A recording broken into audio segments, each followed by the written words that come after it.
चलो चैप्टर शुरू हो रहा है हमारा, कौन सा? Capital gain. सबको आवाज क्लियरली समझ में क्लियरली आ रही है मेरी? कैपिटल गेन, कैपिटल गेन कब लगता है? जल्दी बताओ, क्या बोला था?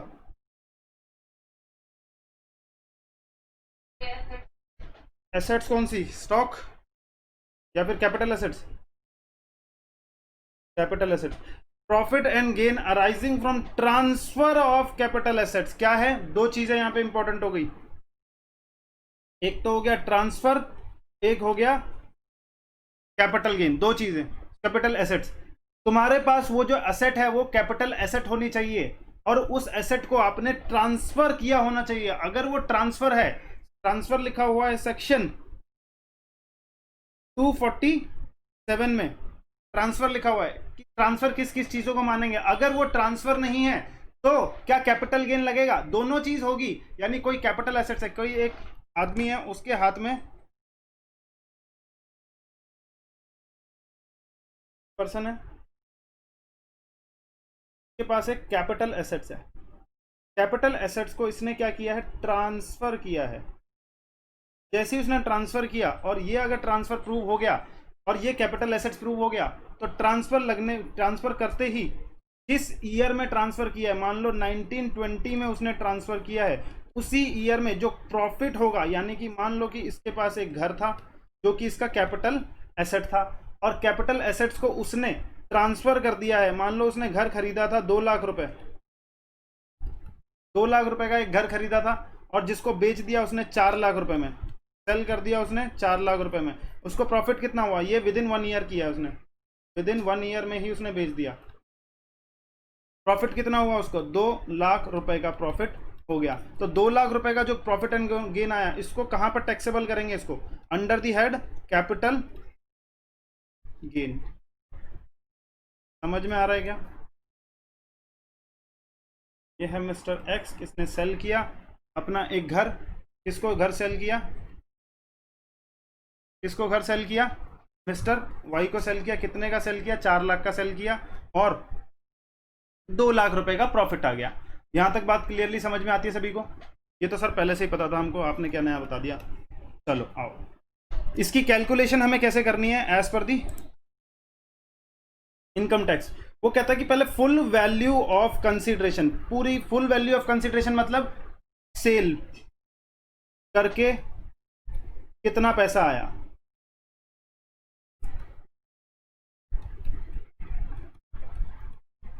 यहां पर मैं इसको सेल लिखने की जगह यहां पर लिख देता हूं मैं इसको ट्रांसफर करके। ट्रांसफर करके कितना पैसा आया वो आ जाएगा। जैसे ट्रांसफर करके कितना पैसा आया बताओ? 4 लाख रुपए, ठीक है। माइनस इसमें से बोलूंगा cost of acquisition. Cost of acquisition मतलब कितने में खरीदा था, मतलब कितने में खरीदा था, कितने में खरीदा था, यानी क्या कॉस्ट थी आपकी। कॉस्ट बताओ आपकी क्या थी जब आपने उसको खरीदा था? तो क्या कॉस्ट थी सर? 2 लाख रुपए हमारी कॉस्ट थी। तो जो भी बच गया वही इनकम होगी आपकी।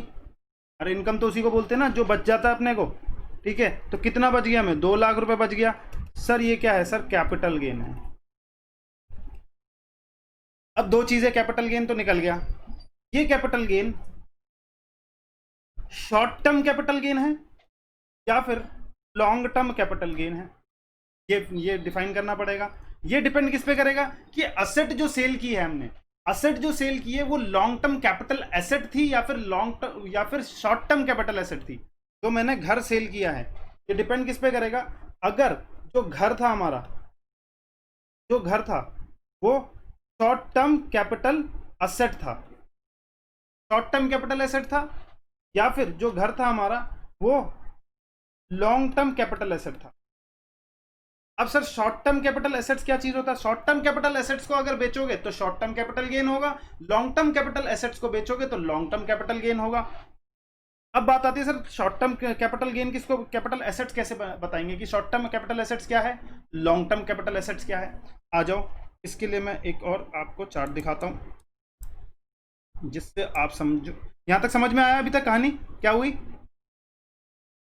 कहानी समझ में आई? अरे बोलो, पूरा पूरा समझ में आ रहा है ना? चलो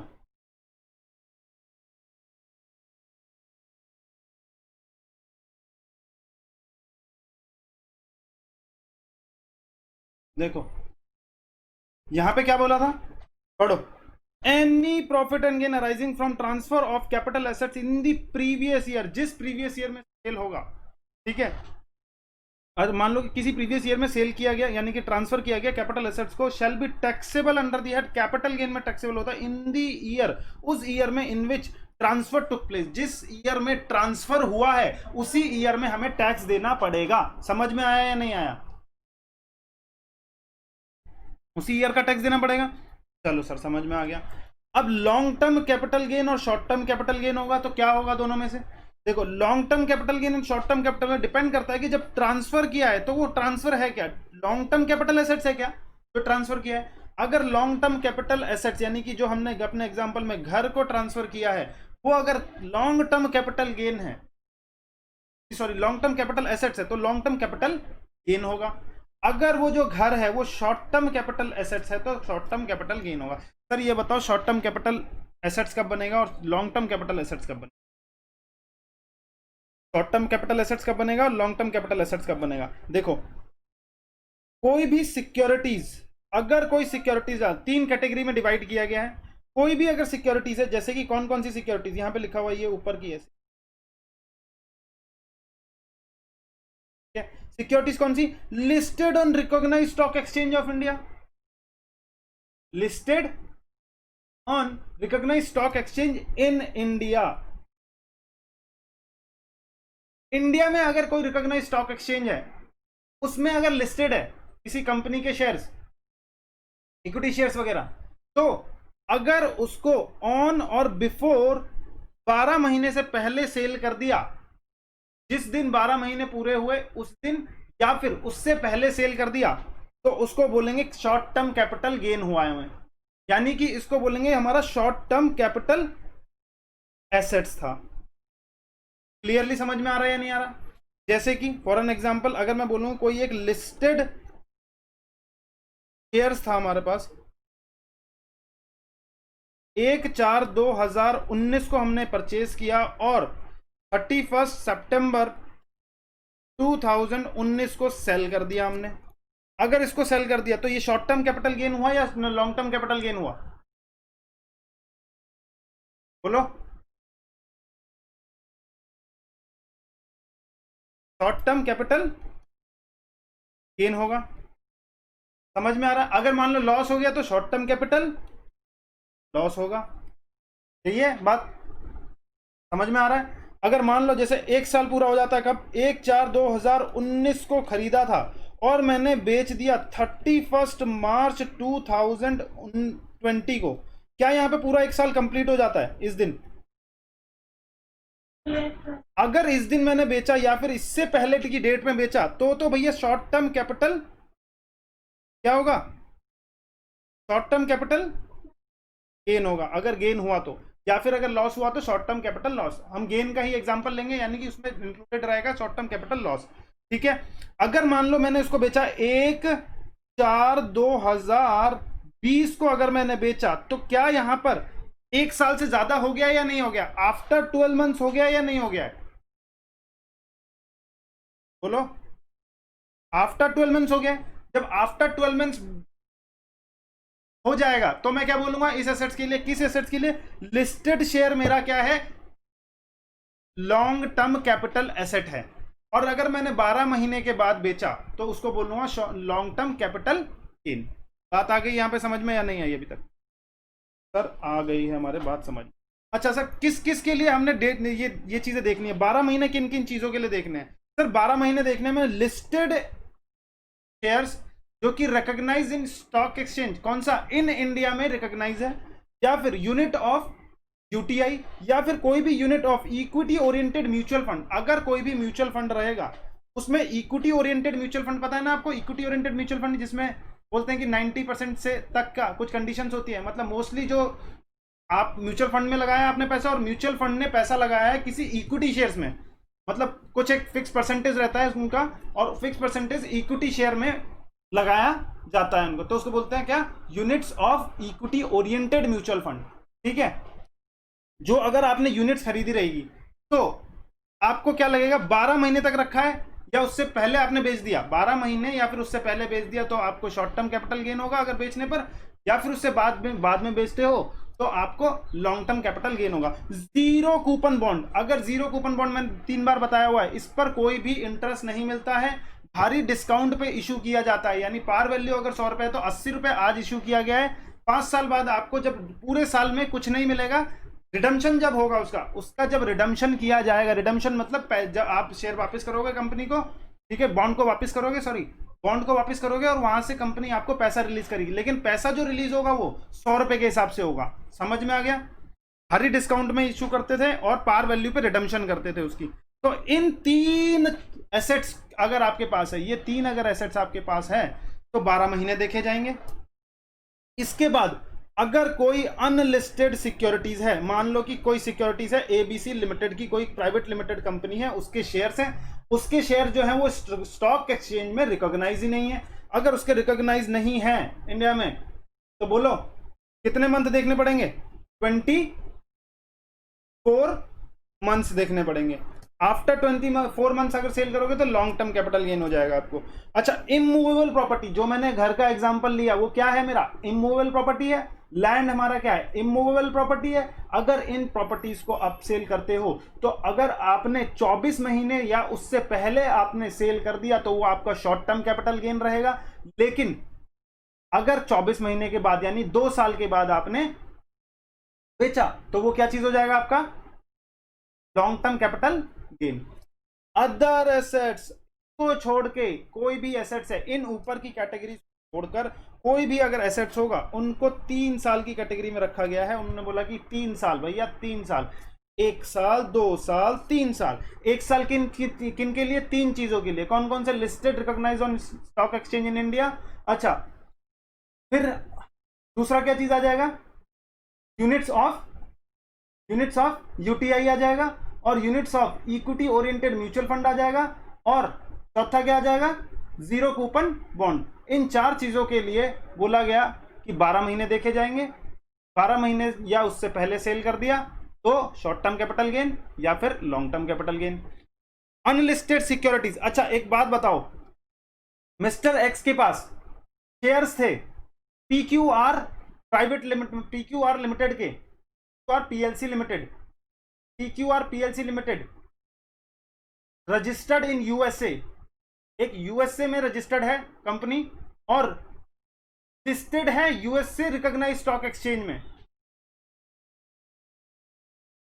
और उसने वो इंडिया में बेच दिया, तो क्या उसको शॉर्ट टर्म कैपिटल गेन होगा या लॉन्ग टर्म कैपिटल गेन होगा?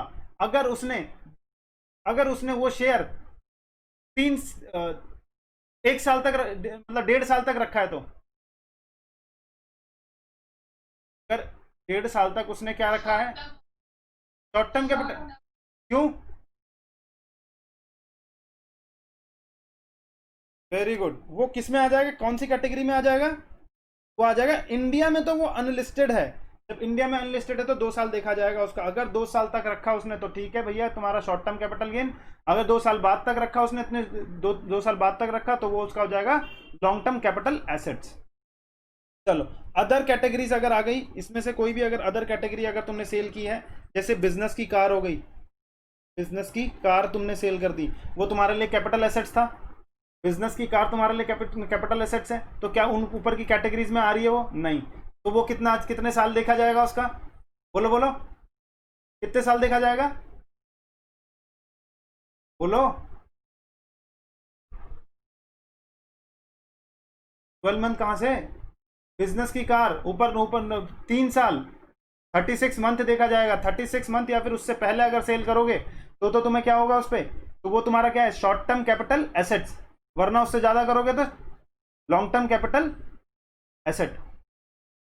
अच्छा, गोल्ड हो गया, गोल्ड हमारे लिए क्या है, कैपिटल एसेट्स। हमारे पास गोल्ड जो रखा रहता है घर पे, वो हमारे लिए कैपिटल एसेट्स है। उसको अगर हमने सेल कर दिया, ट्रांसफर किया मैंने गोल्ड, मिस्टर एक्स ने ट्रांसफर किया क्या गोल्ड, तो उसका कितना साल देखा जाएगा जल्दी बताओ? 36 मंथ देखा जाएगा। अच्छा अगर मैं कह रहा हूँ कि मेरे पास सोने के बर्तन पड़े हुए हैं, मतलब वही बात हो गई, कोई डायमंड पड़ा हुआ है उसको मैंने सेल कर दिया, प्रीशियस मेटल होता है ये, प्रीशियस स्टोन, हाँ बोलो, तो वो भी 36 मंथ। यहाँ तक मतलब क्लियरली बात समझ में आ गई है, किसको हम शॉर्ट टर्म बोलेंगे, किसको लॉन्ग टर्म बोलेंगे, और शॉर्ट टर्म कैपिटल एसेट बेचेंगे तो short term capital gain, long term capital assets बेचेंगे तो लॉन्ग टर्म कैपिटल गेन हो जाएगा। सर ठीक है, समझ में आ गया है, आगे बढ़ो, आ जाओ।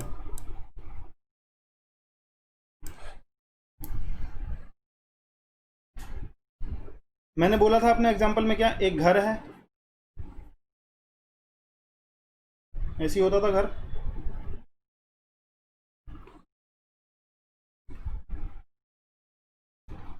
ऐसी होता था घर। इस घर को हमने सेल कर दिया, इस घर को अगर हमने सेल किया यानी कि ट्रांसफर कर दिया, किसको, मिस्टर वाई को मैंने ट्रांसफर कर दिया, और मान लो वो जो घर मैंने परचेज किया था, ये परचेज किया था मैंने किया था, मैंने किया था 2007 में, कि कौन से 25 अक्टूबर 2007 में मैंने इसको परचेज किया था 5 लाख रुपए का, ठीक है। और आज हो गई है क्या, 1920 हो रहा है, 1920 को मैंने उसको सेल कर दिया उसको कितने रुपए में सर, 50 लाख रुपए में। कितने रुपए में, 50 लाख रुपए में मैंने उसको सेल कर दिया। तो अब पहले बात बताओ कि ये जो कैपिटल एसेट्स है, मुझे इसको बेचने पर शॉर्ट टर्म कैपिटल गेन होगा या लॉन्ग टर्म कैपिटल गेन होगा? लॉन्ग टर्म कैपिटल गेन होगा, किसी को कुछ डाउट नहीं है? चलो वेरी गुड, शॉर्ट टर्म कोई नहीं बोल रहा है। तो अब हमें कैलकुलेशन करनी है। कैलकुलेशन कैसे होगा, देखो, फुल वैल्यू ऑफ कंसीडरेशन सबसे पहले निकाला जाएगा कि कितना वैल्यू था कंसीडरेशन का, समझ में आ रहा है? इस सेल ट्रांजैक्शन को करने के लिए ब्रोकर वगैरह की कीमत लगेगी नहीं लगेगी? ब्रोकर वगैरह के थ्रू सेल करवाया मैंने ये घर 50 लाख का, और ब्रोकर की कमीशन इसमें जुड़ी थी, इसमें ब्रोकर की कमीशन कितनी थी, 2 लाख रुपए की ब्रोकर की कमीशन थी इसमें। ब्रोकर ने सेल करवाया मेरा घर, तो उसने 2 लाख रुपए लिए मुझसे, है, होता है या नहीं होता है? अरे बोलो, होता है या नहीं होता है? कोई बोल ही नहीं रहा। अच्छा अब एक बात बताओ, कौन से ईयर में टैक्स देना पड़ेगा? जिस ईयर में ट्रांसफर हुआ है 1920 में हम उसका कैपिटल गेन निकालेंगे। Calculation of capital gain previous year 19 and 20। Sir full value of consideration कितनी है बताओ, कितना मिला मेरे को? क्या 50 लाख रुपए मिला है? यस। इसमें से कुछ एक्सपेंडिचर हो, क्या ये 50 लाख मेरा पूरा का पूरा यही मिला, या इसमें से इसको कमाने के लिए मैंने कुछ एक्सपेंडिचर किया है, जिसको बोलते हैं सेलिंग एक्सपेंडिचर? सेलिंग एक्सपेंडिचर हुआ। सेलिंग एक्सपेंडिचर कितना हुआ मेरा? क्या 2 लाख रुपए का मेरा सेलिंग एक्सपेंडिचर हुआ या नहीं हुआ है? बोलो, हुआ है सर। आपको बचा कितना? 48 लाख सर। 48 लाख मेरे को बचा, इसको बोलते हैं नेट सेलिंग प्राइस, ठीक है। अब इसमें से मेरे को क्या घटानी पड़ेगी? कॉस्ट, सर कॉस्ट घटानी पड़ेगी आपको, जिसको बोलते हैं कॉस्ट ऑफ एक्विजिशन, ठीक है। अब कॉस्ट ऑफ एक्विजिशन समझना क्या बोल रहे हैं हम, क्योंकि ये जो एसेट है ये लॉन्ग टर्म बन चुका है हमारा, लॉन्ग टर्म कैपिटल एसेट बन चुका है हमारा। ध्यान से समझना क्या बोल रहा हूं, ये बन चुका है हमारा लॉन्ग टर्म कैपिटल एसेट। जैसे ही लॉन्ग टर्म कैपिटल एसेट ये बना, हमें एक बेनिफिट दिया जाएगा जिसको बोलते हैं इंडेक्स बेनिफिट। सर ये कौन सा इंडेक्स है? देखो, मान लो कि 48 लाख, अगर आप कहते हो कि मैंने 48 लाख रुपए मुझे मिले, 5 लाख रुपए मैं क्या करता हूं, यहां पर 5 लाख रुपए घटा देता हूं यहां से, मैं क्या कर रहा हूँ, 5 लाख रुपए मैंने घटा दिए। मैं बोलता हूँ मेरे को कॉस्टिंग पड़ी थी 5 लाख रुपए, ठीक है, तो मेरे को मेरा कैपिटल गेन कितना आ जाएगा, बोलो बोलो, capital gain 43,000, sorry 3 lakh, 43 lakh का कैपिटल गेन आ गया। और 43 लाख पर क्या मुझे टैक्स देना पड़ेगा? अगर ये लॉन्ग टर्म कैपिटल क्या हो गया है, एसेट था, यानी लॉन्ग टर्म कैपिटल गेन था, तो यानी 20% के हिसाब से लगेगा। अरे बोलो, समझ में आ रहा है? Yes sir. सर यहाँ पे एक और चीज मेरे हमें दिक्कत दे रही है कि एक बात बताओ। हाँ पूछो। जो हमने 5 लाख रुपए का हमने घर खरीदा था, जो हमने 5 लाख रुपए का घर खरीदा था, क्या आज भी इसकी कीमत, यानी कि 1920 में, जो आज भी इसकी कीमत क्या 5 लाख रुपए ही रही होगी? समझ में आ रहा है कुछ? आपने कोई पैसा इन्वेस्ट किया है किसी चीज में, 5 लाख रुपए, तो क्या 2007 में क्या वो पैसा आपको अगर 19-20 में मिलता है, क्या वो पैसा उतने का उतना ही रहता है या फिर उसमें इंटरेस्ट भी जुड़ता है? आइडियल मनी पे इंटरेस्ट जुड़ता है या नहीं जुड़ता है आपका? जुड़ता है ना। आप क्या कहोगे डिपार्टमेंट को? अरे सर सुनो, ये जो आप मैंने 5 लाख रुपए लगाए, इस 5 लाख रुपए की कीमत आज की डेट में कुछ और है। यानी कि मैं अगर बोलूं 2007 में अगर मेरे पास कुछ 5 लाख रुपए होते, 5 लाख रुपए होते, तो मैं बहुत कुछ कर सकता था। लेकिन आज की डेट में 5 लाख रुपए अगर मैंने 5 लाख रुपए अगर मेरे पास हैं, तो ज्यादा कुछ नहीं कर सकता मैं। यानी कि क्या मेरी इन्फ्लेशन हो गया या नहीं हो गया है? अरे बताओ, प्राइसिंग बढ़ गई है नहीं बढ़ गई है चीजों की? उस टाइम पर मैंने ये जो मैं बता रहा हूं 100 गज का या फिर 200 गज का मैंने प्लॉट खरीदा था, 200 गज का ये घर खरीदा था 5 लाख रुपए में, पर आज इसी की कीमत यही लेने मार्केट में जाता हूं मैं 5 लाख रुपए में, नहीं मिलता सर मेरे को। ये कम से कम मुझे 30 लाख रुपए का मिलता है, 30 से 40 लाख रुपए का मिल रहा है मुझे। बोलो समझ में आ रहा है या नहीं आ रहा है? बोलो। तो ये चीज क्या हो गई? ये तो बिल्कुल ही गड़बड़ वाली बात है। आप कह रहे हो कि मेरे को इतना प्रॉफिट हुआ, कैसे प्रॉफिट हुआ? इन्फ्लेशन तो आपने जोड़ा ही नहीं। हम कहते हैं अच्छा बात तो सही कह रहा है कि अब ये इन्फ्लेशन क्या, तू 40 बोल रहा था, मतलब क्या तेरा 40 मान लू? ना ना ना, 40 नहीं मानूंगा तेरा। गवर्नमेंट ने एक इंडेक्स बनाया है, गवर्नमेंट ने एक इंडेक्स रिलीज कर रखा है जिसको बोलते हैं इन्फ्लेशन इंडेक्स, ठीक है। उसके हिसाब से हम कैलकुलेशन करेंगे कि जो आपकी पहले की प्रॉपर्टी थी, आज की डेट में उस प्रॉपर्टी की कीमत एक्चुअल में क्या होगी। अगर उतने तक रही तो आपको कोई कैपिटल गेन नहीं होगा। समझ में आ रहा है? जितना आपने बेचा है उतने तक अगर रही तो आपको कोई कैपिटल गेन नहीं लगेगा। लेकिन अगर उससे ज्यादा पे अगर आपने बेचा तो क्या हो जाएगा, हम उतना कैपिटल गेन आपकी इनकम मान लेंगे। क्या बात सही से समझ में आ रही है? क्या बात सही से समझ में आ रही है? यस सर, समझ में आ रही है। तो यहां पर आप बताओ कि यहां पर होगा क्या? यहां पर देखो क्या होगा, यहां पर ना 5 लाख रुपए नहीं लिया जाएगा, ठीक है। यहां पर लिया जाएगा कि उसकी आज की इंडेक्स्ड वैल्यू क्या है। इंडेक्स वैल्यू उसको बोलेंगे इंडेक्स्ड कॉस्ट ऑफ एक्विजिशन। क्या बोलेंगे? Indexed cost of acquisition. कैसे निकालेंगे सर? 5 लाख रुपए इनटू में प्रीवियस ईयर कौन सा, डिवाइड कर देंगे किससे? प्रीवियस ईयर कौन सा, जिस ईयर में हमने परचेज किया था। किस ईयर में परचेज किया था? बताओ बताओ।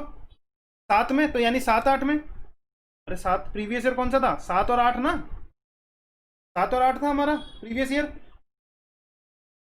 जिस ईयर में हमने परचेज किया था। और प्रीवियस ईयर कौन सा आ जाएगा? इनटू ऊपर, ऊपर किससे करेंगे? इनटू जो जिस ईयर में हमने सेल किया है। किस ईयर में सेल किया है बोलो? 1920 में। इसकी index value, index value of previous year इसका, index value of previous year इसका। समझ में आ रहा है या नहीं आ रहा है? Yes sir. इंडेक्स वैल्यू दिखाओ कैसे कैसे निकालेंगे। इंडेक्स वैल्यू के लिए आपको कुछ नहीं करना, चार्ट है सीधा, वो आपको क्वेश्चन में ही दिया रहेगा, ठीक है। क्वेश्चन जब आएगा तो उसी क्वेश्चन में दिया रहेगा। ये देखो, इसको बोलते हैं इंडेक्स, कॉस्ट इन्फ्लेशन इंडेक्स, ठीक है। यानी कि हमने देखा, हमने खरीदा कौन सा था, यानी कि उसने बोला कि ये, समझ में आ रहा है? सॉरी 7 और 8 था ना हमारा, कौन सा था? 7 और 8। 7 और 8 में कीमत क्या थी?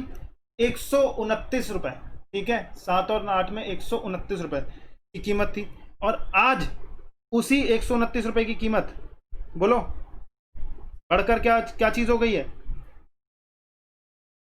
19 एंड 20 में 289 रुपए हो गई है। यानी कि अगर मैं इस कॉस्ट इन्फ्लेशन को आपको समझाऊं बिल्कुल से लेमन लैंग्वेज में, क्या होगा कि 100 रुपए अगर मैंने 1 और 2 में लगाए थे, तो वो आज में, मतलब कॉस्ट इन्फ्लेशन की वजह से मेरा कुछ एड ऑन नहीं हुआ इनकम, कॉस्ट इन्फ्लेशन यानी कि प्राइसिंग हमारी बढ़ गई है। वही चीज 105 रुपए में मिलेगी 2002 और 3 में, वही चीज 4 और 5 रुपए, 4 और 5 में 109 रुपए में मिलेगी, ठीक है। तो ये बढ़ता चला जाएगा, बढ़ता चला जाएगा। तो यानी कि 129 रुपए यहाँ का कितना हो जाएगा, बोलो बोलो, 289 हो जाएगा। तो हम कैसे निकालेंगे? 5 लाख रुपए हमने लगाए थे, 5 लाख रुपए लगाए थे, तो डिवाइड कर दो 129, यानी कि ये कितने 129 हो गए और 289। तो क्या आज की इन्फ्लेशन वैल्यू निकल जाएगी या नहीं निकल जाएगी? तो बोलो, आज की इन्फ्लेशन वैल्यू निकल जाएगी ऐसे? तो यहाँ पे इन्फ्लेशन वैल्यू निकालो जल्दी से, कितना आ गया, कैलकुलेट करो। नहीं नहीं, टेबल याद बिल्कुल नहीं करनी पड़ेगी आपको, सिर्फ 2 चीज़ें याद करनी पड़ेगी। एक है आपका 2000, 1 एंड 2 का 100 रुपये है, ये तो बिल्कुल याद रहेगा। इसका किसी को याद है कि नहीं है? याद हो गया। और सबसे लास्ट का जो हमारा है, इसको याद करना पड़ेगा आपको, 289, ये तो याद करना ही पड़ेगा। 289 यानी कि अभी की वैल्यू जो होगी वो 289 है 19 एंड 20 में। और किसी भी ईयर में परचेज अगर करेगा, मान लो क्वेश्चन में दिया कि 13-14 में परचेज किया, तो ये वैल्यू आपको साथ में लिख कर देगा वो। समझ में आ रहा है? समझ में आ रहा है? तो आपको टेबल याद करने की जरूरत नहीं है, ये चीज आपको क्वेश्चन में दी जाएगी और 289 आपको याद करना पड़ेगा, ठीक है। चलो, तो जल्दी से वैल्यू बताओ हमें क्या क्या है।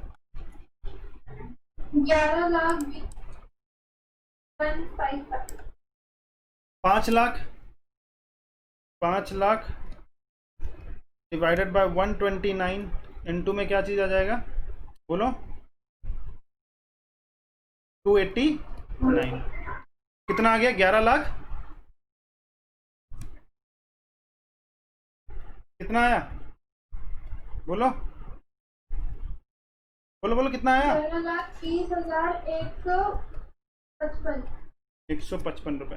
सर ये वैल्यू थी इसकी, आज की ये वैल्यू है, और हमने बेचा कितने में? 48 लाख में। अब क्या उससे ज्यादा पे बेचा है हमने? यस, उससे ज्यादा पे बेचा है। अगर उससे ज्यादा पे बेचा है तो फिर क्या चीज हो जाएगा हमको, ये क्या निकलेगा? लॉन्ग टर्म कैपिटल गेन निकलेगा। कितना निकल गया? लेस कर दो 48 लाख में से, जल्दी से लेस करके बताओ कितना हो गया।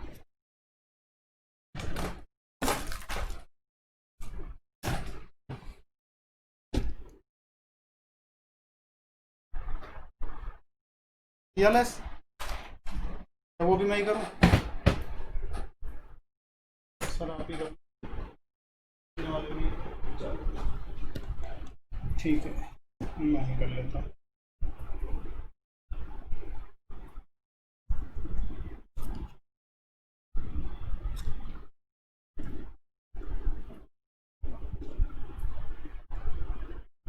$48 लाख माइनस 11,20,155 आ गया हमारा 36,79,845। ये हमारा क्या चीज़ आ गया, बोलो? Long term capital gain. अब लॉन्ग टर्म कैपिटल गेन हुआ तो मतलब कितना टैक्स देना पड़ेगा इस पर बंदे को? अगर मिस्टर एक्स था और उसकी सिर्फ यही एक इनकम है, तो लॉन्ग टर्म कैपिटल गेन पर क्या चीज़ होता है? यही एक इनकम है, मतलब टोटल इनकम उसकी कितनी आ गई? 36,79,845, यही है, ठीक है। अब उसे क्या बोलते हैं, बोलो बोलो? टोटल इनकम इतनी आ गई, तो टैक्स लायबिलिटी कैसे निकालेंगे? 36,79,845 का में से पहले बेसिक एग्जम्पशन घटा देंगे।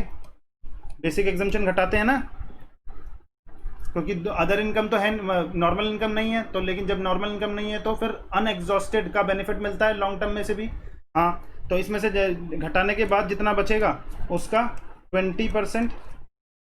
और क्या 87A का बेनिफिट मिलेगा? नहीं, 87A का बेनिफिट नहीं मिला क्योंकि टोटल इनकम 5 लाख से सर ज़्यादा है। ठीक है, फिर उसके बाद सीधा सीधा टैक्स कर दो क्या का 4%, इसमें प्लस कर देना, अपना टैक्स लायबिलिटी निकल जाएगी। यहाँ तक क्लियरली समझ में आ रहा है या नहीं आ रहा है? कोई डाउट है किसी को? नहीं है सर, आगे आगे बढ़ो। चलो सेम क्वेश्चन लेते हैं। सेम क्वेश्चन है हमारा कि मिस्टर एक्स ने सेल किया है, और अब जो सेल किया है वो सेल किया है हमने कब? नहीं, सेल कर दिया 19 एंड 20 में, यानी कि 25 अक्टूबर 2019 में सेल किया, और परचेज किया था उसको हमने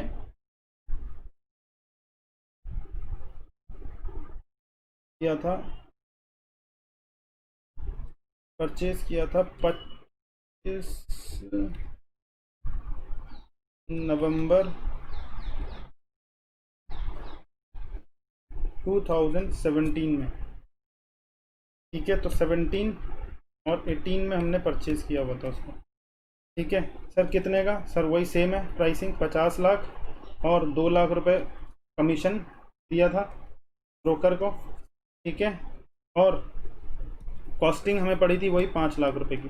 अब बताओ क्या होगा, बोलो बोलो जल्दी। फुल वैल्यू ऑफ कंसिडरेशन बताओ कितना निकलेगा? 50 लाख माइनस सेलिंग एक्सपेंसेस कितना आ जाएगा? 2 लाख, 48 लाख आ गया सर। ये हमारा आ गया नेट सेलिंग प्राइस। अब नेट सेलिंग प्राइस आने के बाद इसमें से माइनस करेंगे cost of acquisition. Cost of acquisition बताओ कितना आएगा? कॉस्ट ऑफ एक्विजिशन कितना आएगा? देखो एक और बात समझो कि जब भी ये लॉन्ग टर्म रहेगा हमें कब बेनिफिट होगा? कभी भी अगर हमने सेल किया है, ये अगर लॉन्ग टर्म कैपिटल एसेट्स है तो ही हमें बेनिफिट मिलेगा इंडेक्सेशन का। अगर ये शॉर्ट टर्म कैपिटल एसेट्स हुआ, शॉर्ट टर्म कैपिटल एसेट्स हुआ तो इंडेक्सेशन का बेनिफिट हमको नहीं मिलेगा। ये बताओ शॉर्ट टर्म कैपिटल एसेट्स है या फिर लॉन्ग टर्म कैपिटल एसेट्स है? सर ये क्या चीज़ है? सर ये इमूवेबल प्रॉपर्टी है। इमूवेबल प्रॉपर्टी को हमें कितने साल देखने हैं? 2 साल। 2 साल बाद बेचा तो लॉन्ग टर्म कैपिटल गेन रहेगा, 2 साल पहले बेचा तो शॉर्ट टर्म कैपिटल गेन रहेगा। सर क्या ये 2 साल के अंदर अंदर में बेच दिया है? यस, 25 अक्टूबर 2019, ठीक है, तो बेचा है। यानी खरीदा कब था? 25 नवंबर 2017। तो 25 नवंबर 2017 यानी कि 24 नवंबर 2019 को, 24 नवंबर 2019 को हमारा 2 साल पूरा होगा। लेकिन क्या उससे पहले बेच दिया है? यस सर, अक्टूबर को बेच दिया है, 25 अक्टूबर को, 1 महीना पहले बेच दिया। तो वो क्या चीज़ हो गया? हमारा शॉर्ट टर्म कैपिटल गेन। तो शॉर्ट टर्म कैपिटल एसेट्स है। जब वो शॉर्ट टर्म कैपिटल एसेट्स हमने बेचा है तो हमें इंडेक्सेशन का बेनिफिट नहीं मिलेगा। तो सीधा सीधा हमारा 5 लाख रुपए ही यहाँ पर लिख दिया जाएगा। कोई इंडेक्सेशन वैल्यू नहीं निकाली जाएगी, सीधा जितने में बेचा 5 लाख रुपए आ जाएगा। और 5 लाख रुपए जैसे ही आ गया हमारा, तो हमारा टैक्स कितना निकल जाएगा? 40, सॉरी लॉन्ग टर्म या शॉर्ट टर्म कैपिटल गेन निकलेगा। Sir short term capital gain निकलेगा हमारा कितना? बोलो बोलो। 43 लाख। सर इसको क्या, इसकी टैक्स कैसे करेंगे? टैक्स कौन सा होता है? शॉर्ट टर्म कैपिटल गेन पढ़ा था ना, ये नॉर्मल टैक्स ही आता है। नॉर्मल टैक्स है, जैसे स्लैब पर जाएगा, इसका तो कुछ है नहीं ना। Short term capital gain slab पर ही जाएगा। समझ में आ गया क्या या नहीं आ गया? यहाँ पे क्वेश्चन बोलो, क्या ये क्वेश्चन समझ में आ गया आपको? चलो अगर मान लो मैं एक और चीज बताता हूँ। अब 2001 में मैंने अगर परचेज किया होता, सेम क्वेश्चन है, 2001 में परचेज किया होता, 2001 में परचेज किया होता, तो इसकी जगह क्या आ जाता? 2001 का इंडेक्सेशन आ जाएगा। 1 और 2 बोलो, 1 और 2 का इंडेक्सेशन कितना था? 100 रुपये। क्या यही आता? इसको हटा के इतना आता उतना, और फिर वो कैपिटल गेन निकल जाता। समझ में आ रहा है? अगर मान लो सर हमने परचेज किया है कब? ये तो समझो कि परचेज कर लिया। सेम क्वेश्चन दोबारा समझो एक और बार कि परचेज किया था कब? बोलो। परचेज किया था 7-8 में सर, 25 अक्टूबर 2007 में परचेज किया था कोई एक घर, 5 लाख रुपए का ही था। और फिर हमने 13-14 में इसमें एक और घर बनवा दिया है, यहाँ पे ऊपर एक और इसकी बिल्डिंग बना के इसको एक और बिल्डिंग बना दी हमने। ठीक है, इसको बोलते हैं इम्प्रूवमेंट। क्या बोलते हैं इसको? इमूवेबल प्रॉपर्टी में इम्प्रूवमेंट की हमने, इम्प्रूवमेंट की ना। 13-14 में 13-14 में ऊपर का एक और माला बनाया, और इस माले का खर्चा कितना आया 13-14 में? 13-14 में खर्चा आया सर, इसको 4 लाख रुपए का खर्चा और कर दिया हमने ऊपर के माले बनाने का। ठीक है, और अब ये पूरा का पूरा हाउस प्रॉपर्टी जो था, हमने पूरा का पूरा हाउस प्रॉपर्टी सेल कर दिया सर। कितने में? 19 एंड 20 में सेल कर दिया 20 लाख रुपए का, सॉरी 50 लाख रुपए का। कितने का? 50 लाख रुपए का। बाकी सब सेम है। और हमारा सेलिंग एक्सपेंस लग गया हमारा कितना? बोलो बोलो, कितना लगा? बोलो, 2 लाख रुपए का। अब बताओ कैसे निकालेंगे? सेम वही, फुल वैल्यू ऑफ कंसीडरेशन निकालेंगे। फुल वैल्यू ऑफ कंसीडरेशन कितना आएगा सर? 50 लाख रुपए आएगा। उसमें से माइनस कर देंगे सर क्या? कॉस्ट, ये सेलिंग एक्सपेंसेस कितना लगा सर? 2 लाख रुपए का। 2 लाख में से माइनस कर दिया तो यहाँ पे नेट सेलिंग प्राइस आ गया हमारा कितना? बोलो, 48 लाख रुपए। अब 48 लाख रुपए में से दो चीज़ें हैं सर जो हमें लेस करनी है। तो कॉस्ट ऑफ एक्विजिशन, जितने में खरीदा था पहले तो घर, वो होगा। उसके बाद हमने सर उस पर और भी खर्चा किया था बीच में। कौन सा खर्चा सर? Cost of improvement. हमने उस पर इम्प्रूवमेंट की थी, कॉस्ट ऑफ इम्प्रूवमेंट। ठीक है, समझ में आ रहा है या नहीं आ रहा है? बोलो, अरे समझ में आ रहा है? तो कॉस्ट ऑफ एक्विजिशन बताओ कितना कितना कितना लिखेंगे हम? जल्दी बताओ, कॉस्ट ऑफ एक्विजिशन कौन बताएगा? 11,20,155। कैसे निकाला? सेम चीज सर, उसका इंडेक्स करेंगे, यानी कि इसको बोलेंगे इंडेक्स बेनिफिट दे देंगे हम, क्योंकि ये लॉन्ग टर्म कैपिटल एसेट है। तो यानी कि 5 लाख डिवाइडेड बाय 7 और 8 का, 7-8 का क्या था? बोलो। 129। हाँ, 129 था।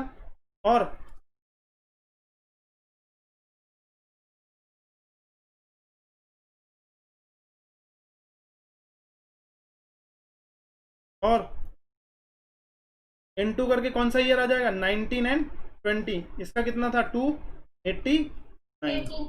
तो कितना आ गया ये? 11 लाख जो ऊपर आया था हमारा। बोलो, 11 लाख सर, 11 लाख 20,000 20,155। ठीक है, यस सर, समझ में आ गया। अच्छा, कॉस्ट ऑफ इम्प्रूवमेंट हमने कब की? कॉस्ट ऑफ इम्प्रूवमेंट हमने कब की थी? जल्दी बताओ, जल्दी जल्दी। कॉस्ट ऑफ इम्प्रूवमेंट 13-14 में। जब 13-14 में हमने की कॉस्ट ऑफ इम्प्रूवमेंट, तो कितने रुपए की सर? 4 लाख रुपए की थी क्या? बोलो बोलो, 4 लाख रुपए की थी, 5 लाख रुपए की थी सर? 4 लाख रुपए की थी कॉस्ट ऑफ इम्प्रूवमेंट। तो 4 लाख रुपए की थी।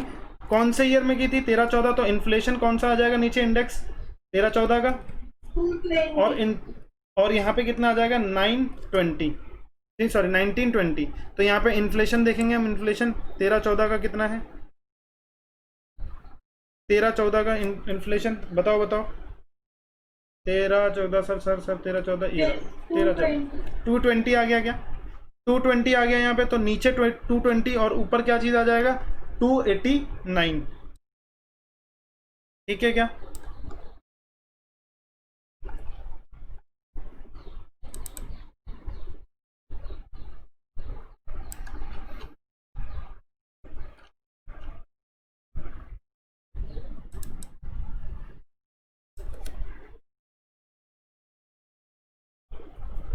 टू 20, सॉरी हाँ। और यहाँ पर क्या चीज़ आ जाएगा? बोलो, 289 इंटू करेंगे तो इसकी आज की इंडेक्सेशन की वैल्यू निकल जाएगी। ठीक है, बताओ कितनी? बोलो बोलो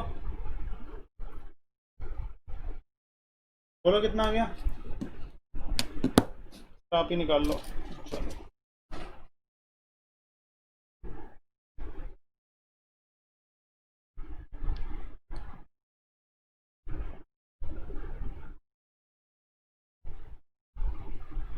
कैलकुलेटर लेके मत बैठ जाना कभी।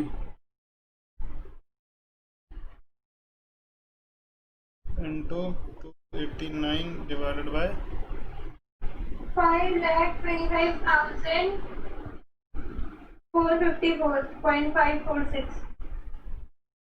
तो ये आ गया हमारा 5,25,455। ठीक है, तो जब ये 455 आ गया तो हमारा कितना आ जाएगा जल्दी बताओ। 48 lakhs minus 11,20,155 minus 52,54,000 54,55 equal to में आ जाएगा 31,54,390। ये आ जाएगा सर हमारा लॉन्ग टर्म कैपिटल गेन। क्या बात समझ में आ रही है पूरी की पूरी? तो आ जाओ एक बार फॉर्मेट, ये नोट डाउन कर लिया है क्या? नोट डाउन कर लिया है, हटाऊं या फिर करना है नोट? कर लिया, चलो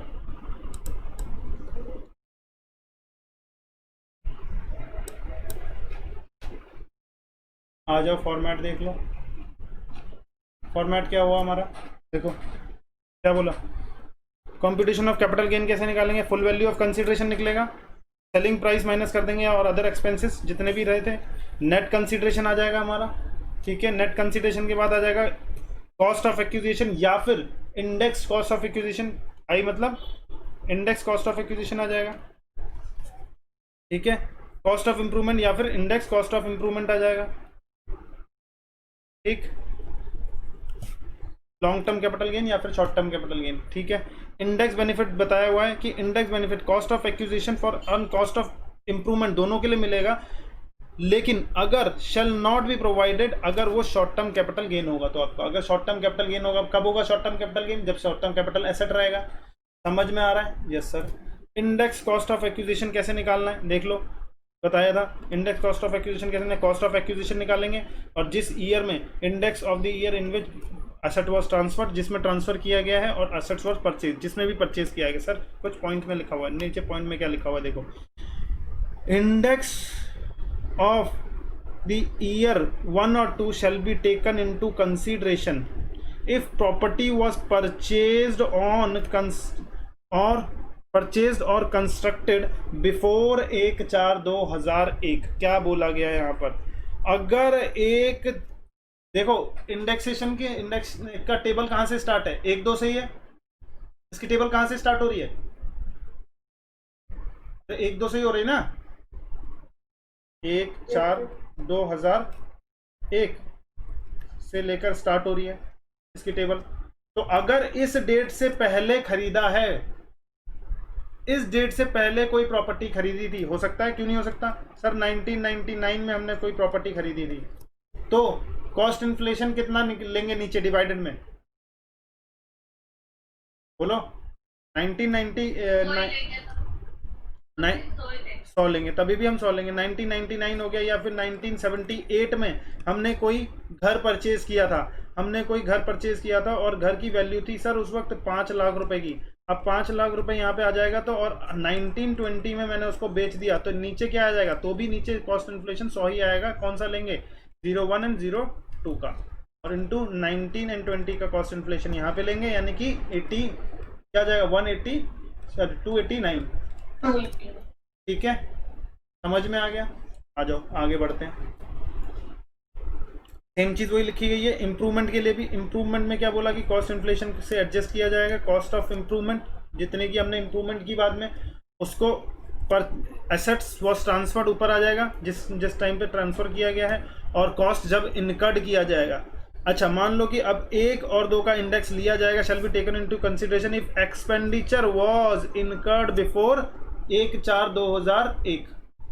यानी कि अगर मान लो कि कॉस्ट ऑफ इंप्रूवमेंट की बात करता हूं मैं, जो मैंने 4 लाख रुपए का खर्चा किया गया था, 4 लाख रुपए का खर्चा किया था सर मैंने, और प्रॉपर्टी खरीदी थी 17-18 में, और मैंने उसकी 88 में, यानी कि कब, मान लो 25 अक्टूबर 1988 25 अक्टूबर 1988 में मैंने कोई खर्चा किया था। तो जो भी खर्चा किया था, अभी मैं किसकी बात नहीं कर रहा हूं, अभी मैं इसकी बात नहीं कर रहा हूं कि कॉस्ट ऑफ एक्विजिशन क्या मानेंगे और कॉस्ट ऑफ इंप्रूवमेंट क्या मानेंगे। अभी मैं सिर्फ और सिर्फ इंडेक्सेशन की बात कर रहा हूं कि इंडेक्स क्या लेंगे। तो इंडेक्स इसका लेंगे कितना, कॉस्ट ऑफ इंप्रूवमेंट, और इंडेक्स ले लिया जाएगा कितना, बताओ बताओ, 100 रुपए। इंडेक्स 01 एंड 02 का ही लिया जाएगा उससे पहले के लिए। समझ में आ रहा है या नहीं आ रहा? 1920। कोई दिक्कत है इसको समझने में यहां तक? बोलो बोलो। नहीं सर कोई दिक्कत है नहीं हमें। चलो आ जाओ, ये टेबल भी आपने समझ लिया है। अब आ जाओ यहाँ पे क्या बोला गया देखो।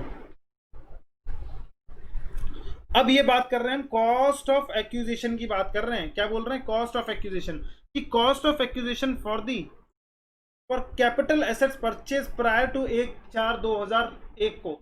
1/4/2001 से पहले अगर आपने कोई कैपिटल एसेट परचेज किया है, मान लो कि मैंने जो बोला था कि घर जो मैंने परचेज किया 1978 में किया था, 1978 में किया था, 25 अक्टूबर 1978 में मैंने घर परचेज किया था 5 लाख रुपए का। तो कॉस्ट ऑफ एक्विजिशन क्या माना जाएगा? कॉस्ट ऑफ एक्विजिशन माना जाएगा कॉस्ट ऑफ परचेज जो आपकी है 5 लाख रुपए की, ठीक है, और fair market value of the property on 1/4/2001 को। 1/4/2001 को जो फेयर मार्केट वैल्यू थी उसकी, वो कितनी है सर वो बताओ। मैंने बोला 1/2001 में 1/4/2001 में उसकी फेयर मार्केट वैल्यू जो है वो एज पर दी वैल्यूएशन वो कह रहे हैं कि भाई 25 लाख रुपए थी। 25 लाख रुपए थी। समझ में आ रहा है या नहीं आ रहा है? क्या बोला मैंने? बोलो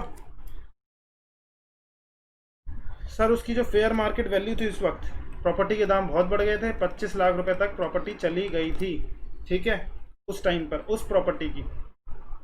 तो हमारा कॉस्ट ऑफ एक्विजिशन क्या माना जाएगा? कॉस्ट ऑफ एक्विजिशन माना जाएगा विच एवर इज हायर।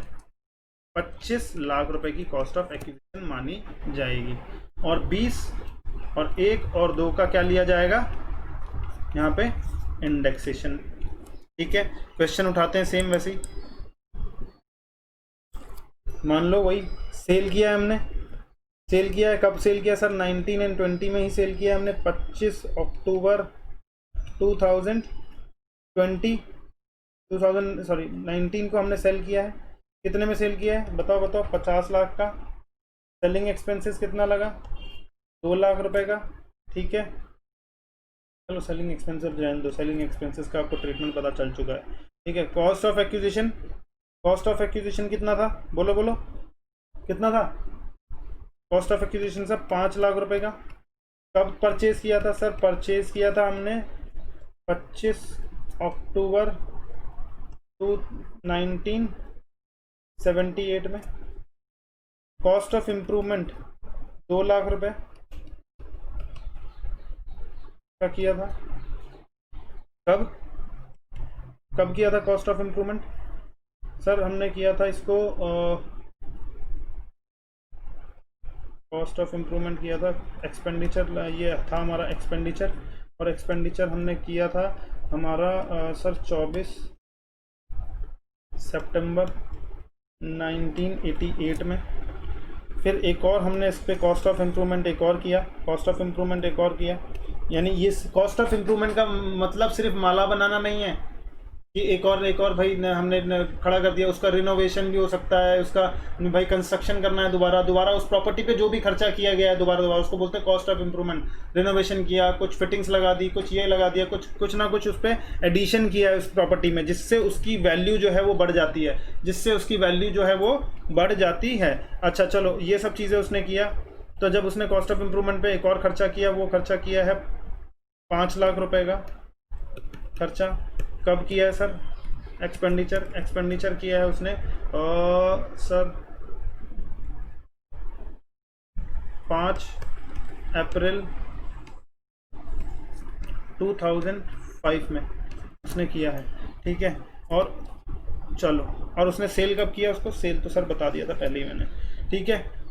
अब निकालते हैं, आ जाओ, क्या कैपिटल गेन, ठीक है।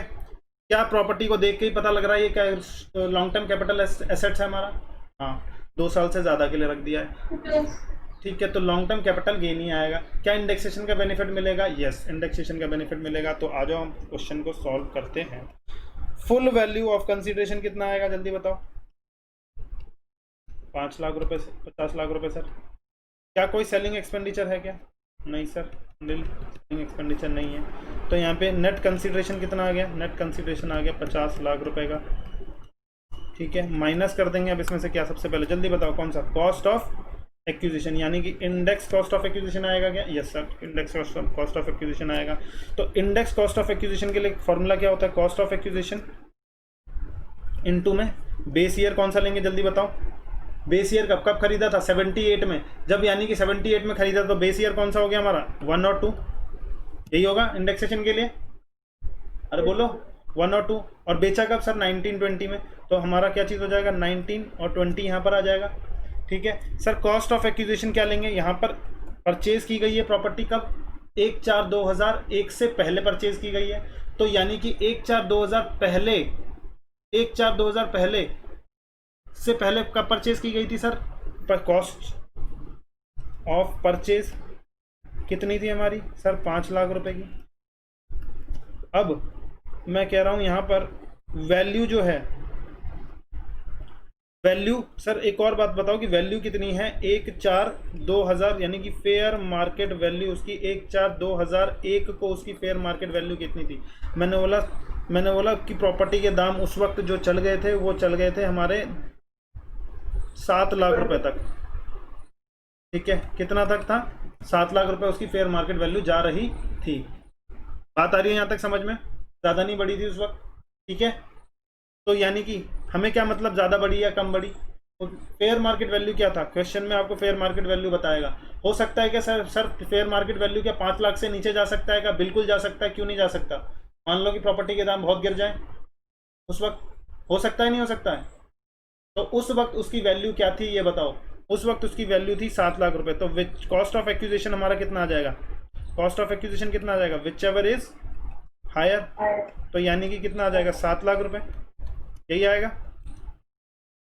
तो यहाँ पर आ जाएगा 7 लाख रुपए। और हाँ बोलो।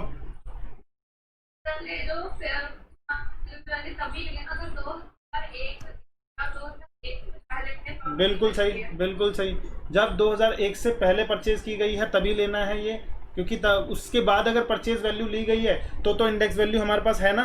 अब इंडेक्स वैल्यू बेस ईयर में हम क्या ले रहे हैं? 1 और 2 का, उससे पहले का इंडेक्स वैल्यू तो हमारे पास है नहीं। तो इसीलिए हम उसकी फेयर मार्केट वैल्यू निकालते हैं कौन से दिन में? 1/4/2001 को उसकी फेयर मार्केट क्या थी, मार्केट वैल्यू क्या थी वो बताओ। तो उसी को लेंगे हम, उसी को ही लेंगे ना, वही वैल्यू लेंगे, तभी तो जस्टिफिकेशन होगी उसके साथ।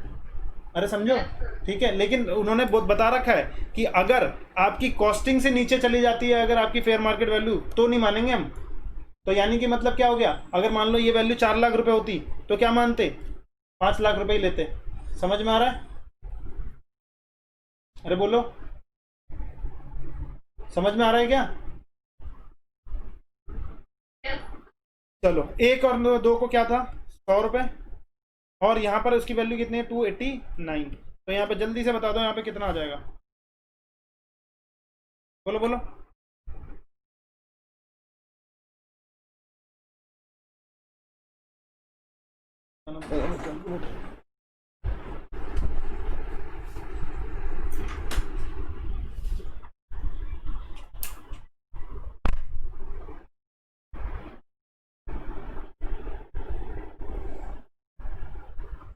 $20,23,000.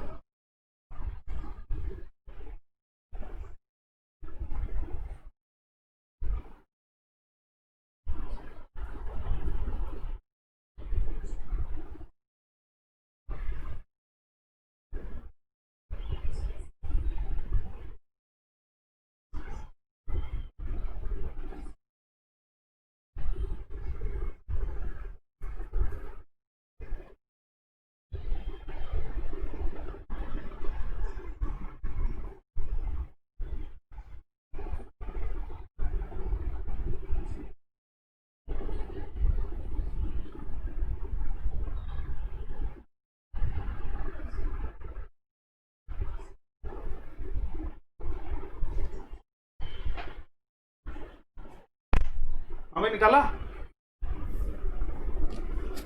जब बैठे थे ऐसी। Sir, 20,23,000. 20,23,000। 20 लाख, चलो मैंने जो तुमने बोला वो सही मान लिया।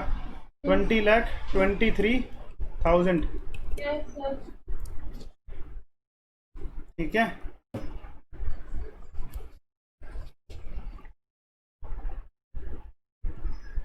Yes, sir.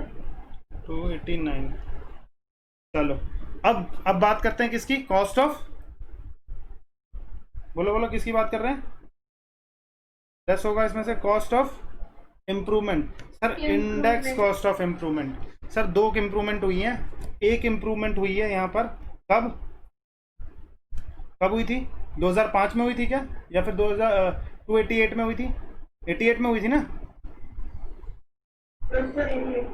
हाँ 24 सितंबर 2000, नहीं सॉरी 1988, 24 सितंबर 1988 को हुई थी।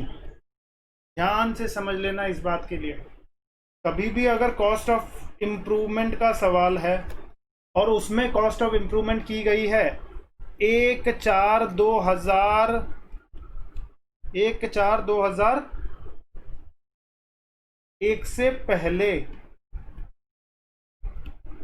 ठीक है, उसको करना है इग्नोर करना है उसको। क्या करना है,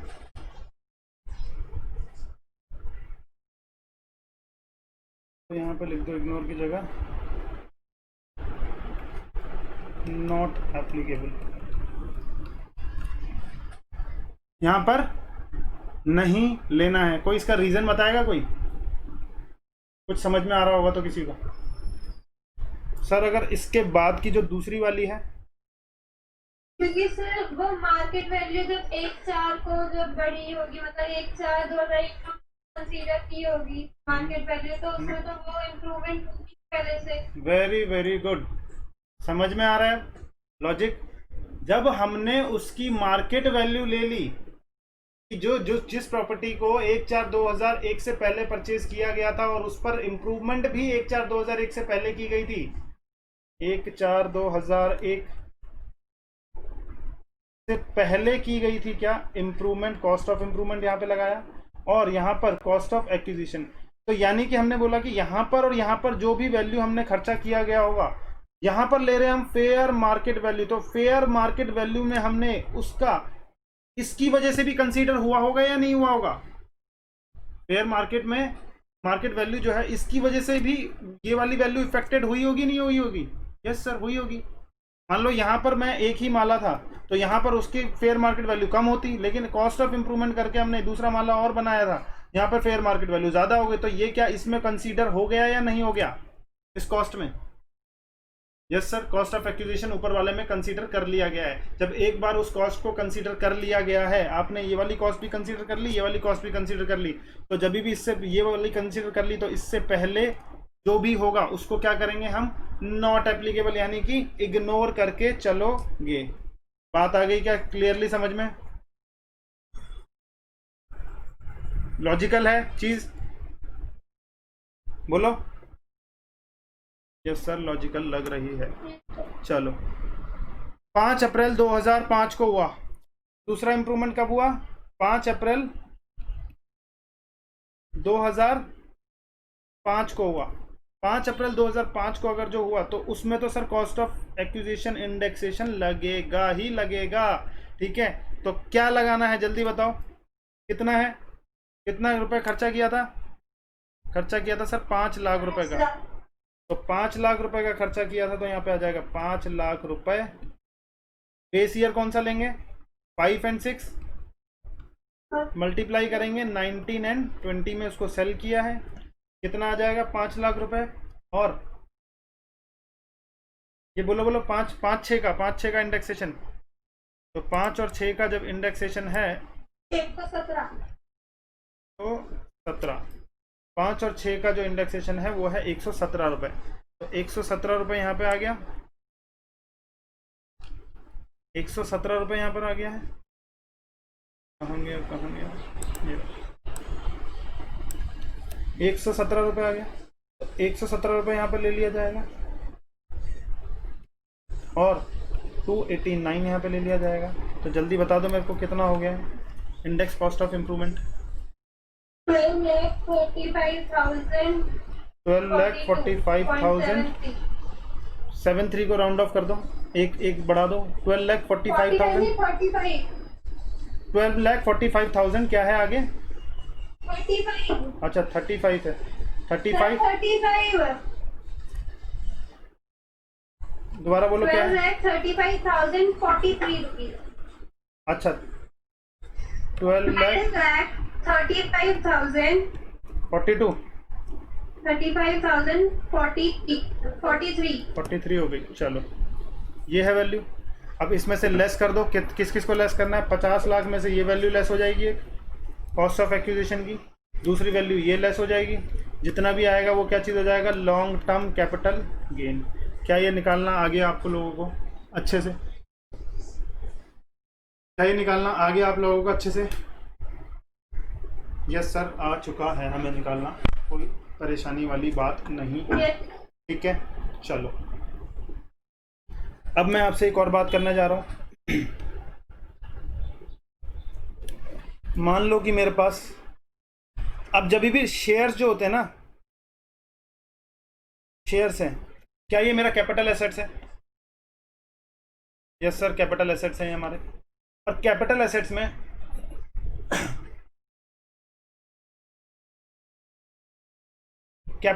में क्या करना होता है? देखना होता है कि भाई लॉन्ग टर्म कैपिटल गेन कब होगा और शॉर्ट टर्म कैपिटल गेन कब होगा। ये याद रखना कॉन्सेप्ट, बाकी कुछ भी नहीं है। कभी भी अगर लिस्टेड शेयर्स होते हैं, लिस्टेड शेयर्स का जब भी ट्रांजैक्शन किया जाता है, कभी भी अगर ट्रांसफर किया जाएगा लिस्टेड शेयर को, तो STT पे होता है, जिसको बोलते हैं सिक्योरिटी ट्रांजैक्शन टैक्स। क्या बोलते हैं? Security transaction tax. Listed share को अगर कभी भी हमने बोला है क्या कि हम उसको मार्केट में सेल कर रहे हैं, तो उस पर सिक्योरिटी ट्रांजैक्शन टैक्स देना पड़ता है। अगर देखो क्वेश्चन में सीधा लिखा रहेगा आपके पास, mister X was having equity share and paid the STT, मतलब क्या हो गया? वो लिस्टेड शेयर है या नहीं है? बोलो बोलो,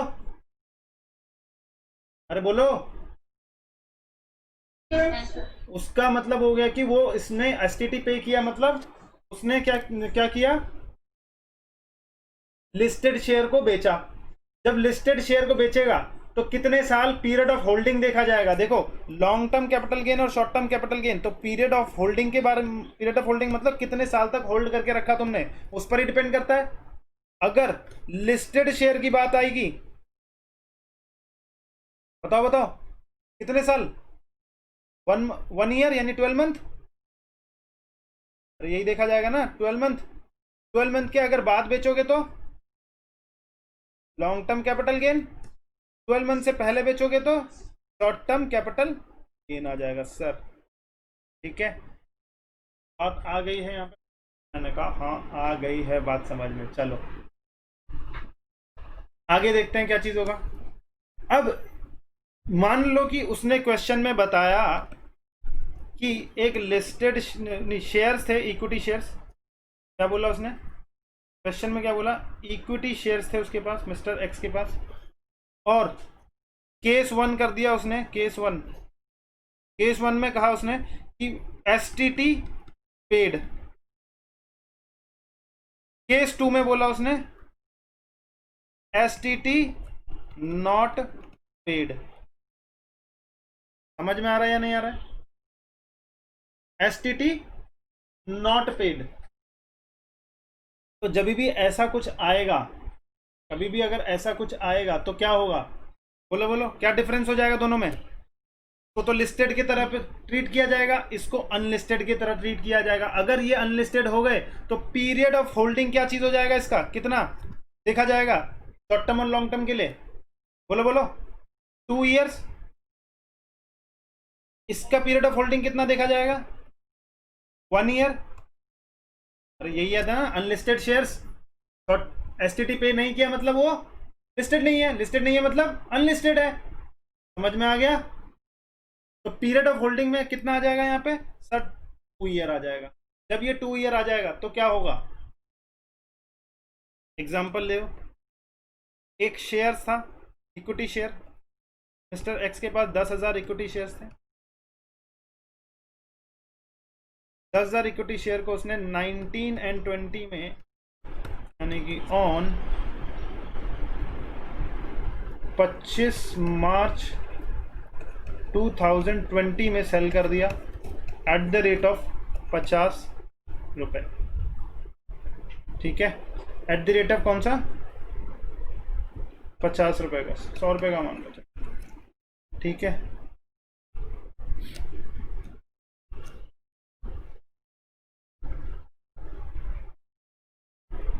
सर उसने परचेज किए थे वो एसेट्स, वो इक्विटी शेयर्स को परचेज किया गया था, परचेज किया था उसने वो इक्विटी शेयर, 10,000 इक्विटी शेयर्स उसने एक साथ में परचेज किए थे। कब?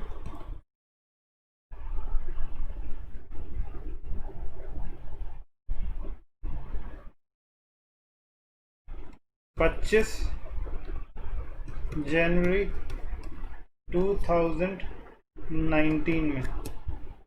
समझ में आ रहा है? यानी कि 18 एंड 19 में उसने परचेज किया था। ठीक है, ये क्वेश्चन में आपको निकालना पड़ेगा, सिर्फ डेट दिया होगा यहाँ पे। मैं क्वेश्चन भी सॉल्व करवाता हुआ चल रहा हूँ आपको। ठीक है सर, कितने में परचेज किया था? At the rate of, sir उस वक्त था ये, इसकी वैल्यू 70 रुपये की। ठीक है, तो जल्दी से मुझे बता दो अब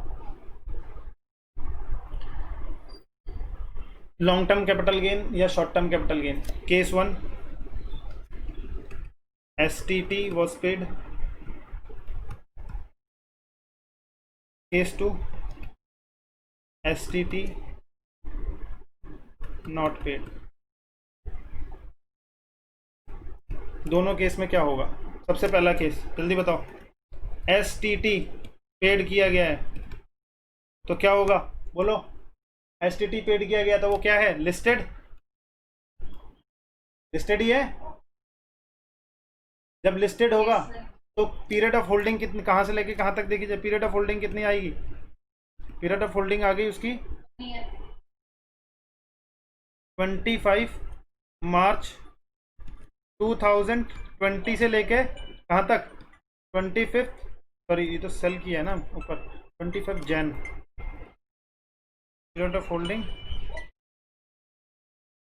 कहाँ तक आ गई? जैन 2019 से लेके 25 मार्च 2020 तक। ये आ गया क्या? कितना टाइम हो गया यहाँ पे? कितना टाइम हो जाएगा? क्या ये 1 ईयर से ज़्यादा है या फिर 1 ईयर से कम है? 1 ईयर से ज़्यादा है या 1 ईयर से कम है? ज़्यादा है। तो ज़्यादा है तो यहाँ पे क्या चीज़ आ जाएगा? इसको जब ट्रांसफ़र करेंगे ये क्या हो गया? लॉन्ग टर्म कैपिटल एसेट हो गया हमारा। लॉन्ग टर्म कैपिटल एसेट हो गया। जब लॉन्ग टर्म कैपिटल एसेट को सेल करोगे तो क्या होगा? Long term capital. ठीक है, अभी बाद में बात करूंगा मैं किसके बारे में, कि लॉन्ग टर्म कैपिटल गेन में भी 2 तरीके के गेन है। एक तो normal long term capital gain 112, long term capital gain 112 और long term capital gain 112A, इसमें डिफरेंशिएशन होगा। फिर उसके बाद short term capital gain normal वाला और short term capital gain 111A, यही वाला है ना? ये बाद में बताऊंगा, अभी तो सिर्फ लॉन्ग टर्म और शॉर्ट टर्म कर रहे हैं। ठीक है, चलो जल्दी से बताओ ये क्या चीज़ आ गई अब यहाँ पे? 25 तक तो इतना आ गया। तो fair market full value of consideration कितना था उसका? सर 100,000 थे, 100 रुपये के बेच दिए हमने, तो ये हो गया सर 10 लाख रुपए के। माइनस कर दो sir index cost of acquisition. क्यों इंडेक्स? क्योंकि भाई लॉन्ग टर्म हो गया है। ठीक है, तो लॉन्ग कब खरीदा था हमने? 10,000 कब खरीदा था? 18-19 में खरीदा था क्या? यस सर, 18-19 में खरीदा था। कितने का खरीदा था सर? 70 रुपये, यानी 7 लाख रुपए के हिसाब से खरीदा था। तो 7 लाख रुपए बेस ईयर में क्या चीज़ आ जाएगा? बोलो बोलो, बेस ईयर कौन सा? 18-19 आएगा। और 1920। बेस ईयर का कितना है जल्दी बताओ। 2089।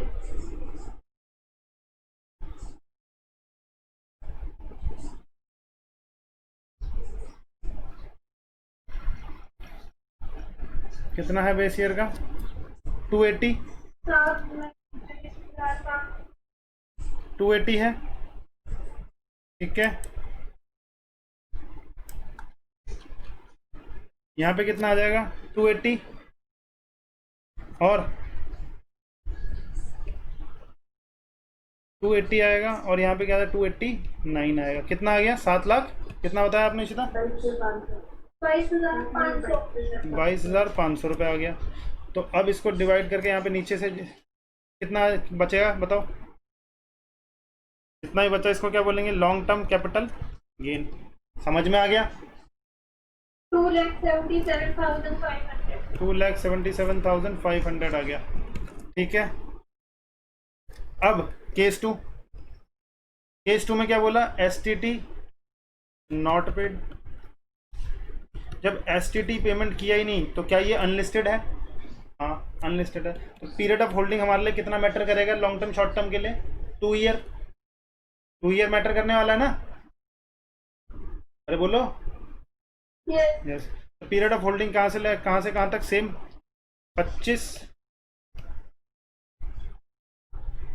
25 जन 2019 से लेकर कितना तक आ गया? कब बेचा है? 25 मार्च 2020 को बेचा है। तो ये क्या हो गया? लॉन्ग टर्म कैपिटल एसेट्स या शॉर्ट टर्म कैपिटल एसेट्स? बोलो। शॉर्ट टर्म कैपिटल एसेट्स आ गया। जब ये शॉर्ट टर्म कैपिटल एसेट्स आया हमारा तो क्या हो जाएगा? बोलो। Full value of consideration. Full value of consideration कितनी आ गई सर? 10 लाख रुपए।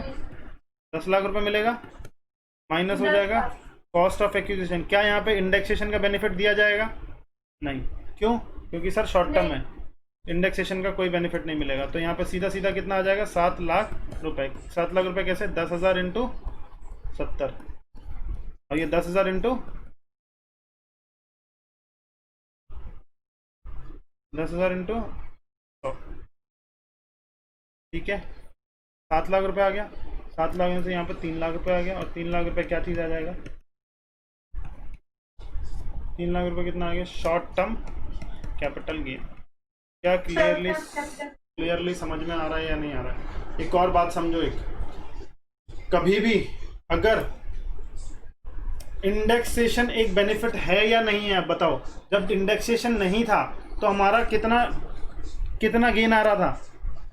2,77,500 का। इंडेक्सेशन का बेनिफिट ना मिलने पर कितना गेन हो गया? 3 लाख। क्या बढ़ गया ज़्यादा? तो बेनिफिट है या नहीं है इंडेक्सेशन? यस, क्योंकि हमारी कॉस्टिंग को बढ़ाता है। जो कॉस्टिंग को बढ़ाता है तो मतलब हमारा इनकम पोर्शन जो है वो कम हो जाएगा, ठीक है। बात आ गई कि यहाँ तक समझ में? यहाँ तक आपका पूरा का पूरा ये समझो कि कॉन्सेप्ट क्लियर हो चुका है कैपिटल गेन निकालने का।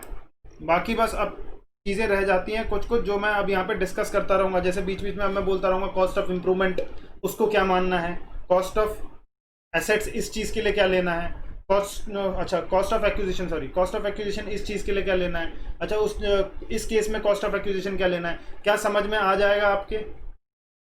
बोलो। चलो ठीक है, चलो यहाँ तक तो आपने कंप्लीट कर ही लिया है। अब समझो यहाँ पे क्या हो रहा है। देखो,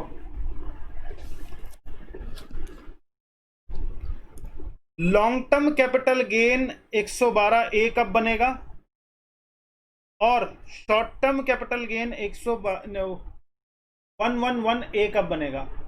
समझो, अगर कोई भी स्पेसिफाइड एसेट्स को सेल किया गया है, और specified assets being long term capital assets है। क्या है? Long term capital assets. Obviously जब लॉन्ग टर्म कैपिटल गेन की बात कर रहे हैं, हम लॉन्ग टर्म कैपिटल गेन की बात कर रहे हैं, तो लॉन्ग टर्म कैपिटल गेन की बात कर रहे हैं तो लॉन्ग टर्म की बात करेंगे। लॉन्ग टर्म कैपिटल एसेट्स है specified asset, is transferred on और आफ्टर 1/4/2018, 1/4/2018 के बाद सेल किया गया है, ठीक है। 1/4/2018 के बाद सेल किया गया है उसको। सर क्या एसटीटी पे किया गया है? यस, एसटीटी पे किया गया है। अच्छा, स्पेसिफाइड एसेट्स का मतलब क्या है? स्पेसिफाइड एसेट्स का पहले मतलब बता दो। देखो, स्पेसिफाइड एसेट मतलब कोई भी लिस्टेड इक्विटी शेयर आपने दिया है, कोई भी आपने लिस्टेड इक्विटी शेयर आपने सेल किया है, या फिर कोई भी आपने units of equity oriented mutual fund sell किया है, या फिर यूनिट ऑफ बिजनेस ट्रस्ट आपने सेल किया है। तीन चीज कौन सी हो गई? Listed equity share, units of equity oriented mutual fund, units of business trust. ठीक है, किसी जो बिजनेस ट्रस्ट है उसकी यूनिट्स आपने सेल की है। इन तीनों में से अगर कुछ भी सेल करते हो और एसटीटी आप और वो लॉन्ग टर्म में सेल करते हो, लॉन्ग टर्म मतलब इनके हिसाब से लॉन्ग टर्म देखा जाएगा, लॉन्ग टर्म शॉर्ट टर्म। ठीक है, अगर वो लॉन्ग टर्म कैपिटल एसेट है और एसटीटी भी दिया है तो वो क्या बन जाएगा आपका? 112A। क्या होती है ये 112A? स्पेशल इनकम होती है सर। टैक्सेबल कैसे होगा ये? 10% in excess of rupees 1 lakh, 1 lakh यहाँ पर एक्सेस ऑफ रुपीज 1 लाख, यही है कि नहीं है? याद है? अच्छा, दूसरा बात बताओ, स्पेसिफाइड एसेट्स को अगर आपने सेल किया है, ठीक है, और वो शॉर्ट टर्म कैपिटल एसेट है, क्या है वो? शॉर्ट टर्म कैपिटल एसेट्स है, उसको ट्रांसफर किया है, क्या तुमने एसटीटी पे किया है? यस सर, एसटीटी पे किया हुआ है। जब एसटीटी पे किया हुआ तो कौन सा बनेगा वो? Short term capital gain 111A at the rate of 15% से टैक्स होगा। सर ऊपर वाले केस में हमने अगर 112 यानी कि एसटीटी नहीं पे किया तो वो क्या बन जाएगा? एसटीटी नहीं पे किया तो sir long term capital gain 112 बन जाएगा सिंपली, और वो टैक्सेबल होगा एट द रेट ऑफ 20% के हिसाब से। सर स्पेसिफाइड अगर शॉर्ट टर्म था और उसमें एसटीटी पे नहीं किया तो वो नॉर्मल एसटीटी बन जाएगा। वेयर अदर एसेट्स की बात करते हैं, यानी स्पेसिफाइड एसेट्स की बात ही नहीं कर रहे, हम सेल ही नहीं कर रहे उसको, स्पेसिफाइड एसेट्स। ठीक है, being long term capital assets है तो लॉन्ग टर्म कैपिटल गेन बन जाएगा एट द रेट ऑफ 20%, और अदर एसेट्स की ही बात कर रहे हैं, अदर देन स्पेसिफाइड एसेट्स को ट्रांसफर किया है, यानी कि बात ही नहीं कर रहे हैं, हम एसटीटी की बात ही नहीं कर रहे, चाहे किया हो या ना किया उसकी बात ही नहीं कर रहे, वो एसटीटी आ जाएगा। यानी कि अदर मतलब कौन सा हो गया? जैसे कि यहाँ पे कौन से हो गए? घर, हाउस, गोल्ड। ठीक है, स्पेसिफाइड एसेट्स को छोड़कर जो भी हो गए, स्पेसिफाइड एसेट्स में सिर्फ 3 आ गए, लिस्टेड इक्विटी शेयर और units of equity oriented mutual fund, तीसरा यूनिट्स ऑफ बिजनेस ट्रस्ट। इनको छोड़कर बाकी सारे एसेट्स यहाँ पे आ जाएंगे। कुछ भी एसेट सेल करते हो, लॉन्ग टर्म एसेट्स है पूरा का पूरा, तो 112A आ जाएगा, सॉरी 112 आ जाएगा सिंपली, जो कि टैक्सेबल होगा एट द रेट ऑफ 20%। ठीक है, और अगर अदर एसेट्स आ गया तो शॉर्ट टर्म कैपिटल आ जाएगा 112 नहीं लगेगा, मतलब शॉर्ट टर्म कैपिटल गेन आ जाएगा नॉर्मल वाला, जो कि नॉर्मल इनकम है। एसटीटी मतलब सिक्योरिटी ट्रांजैक्शन टैक्स की बात की है ये। ठीक है, अगर वो तो बोला गया कि 1/4/2018 से पहले अगर सेल किया था, अगर 1/4/18 के बाद सर सेल किया है तो हमारा क्या आता है? 112A। लेकिन सर अगर 112 उससे पहले अगर हमने सेल किया हो तो उससे पहले ये एग्जेम्प्ट रहती थी इनकम, उससे पहले क्या होता था? ये एग्जेम्प्ट, ये सेक्शन आया ही नहीं था तब, ये फाइनेंस एक्ट 2018 को आया है, ये 1/4/2018 से लागू किया गया इसको। ठीक है सर, अभी तक हमें कुछ ज़्यादा कुछ समझ में नहीं आ रहा है, ठीक है, तो आप थोड़ा सा एक्सप्लेन करो इसको, आ जाओ।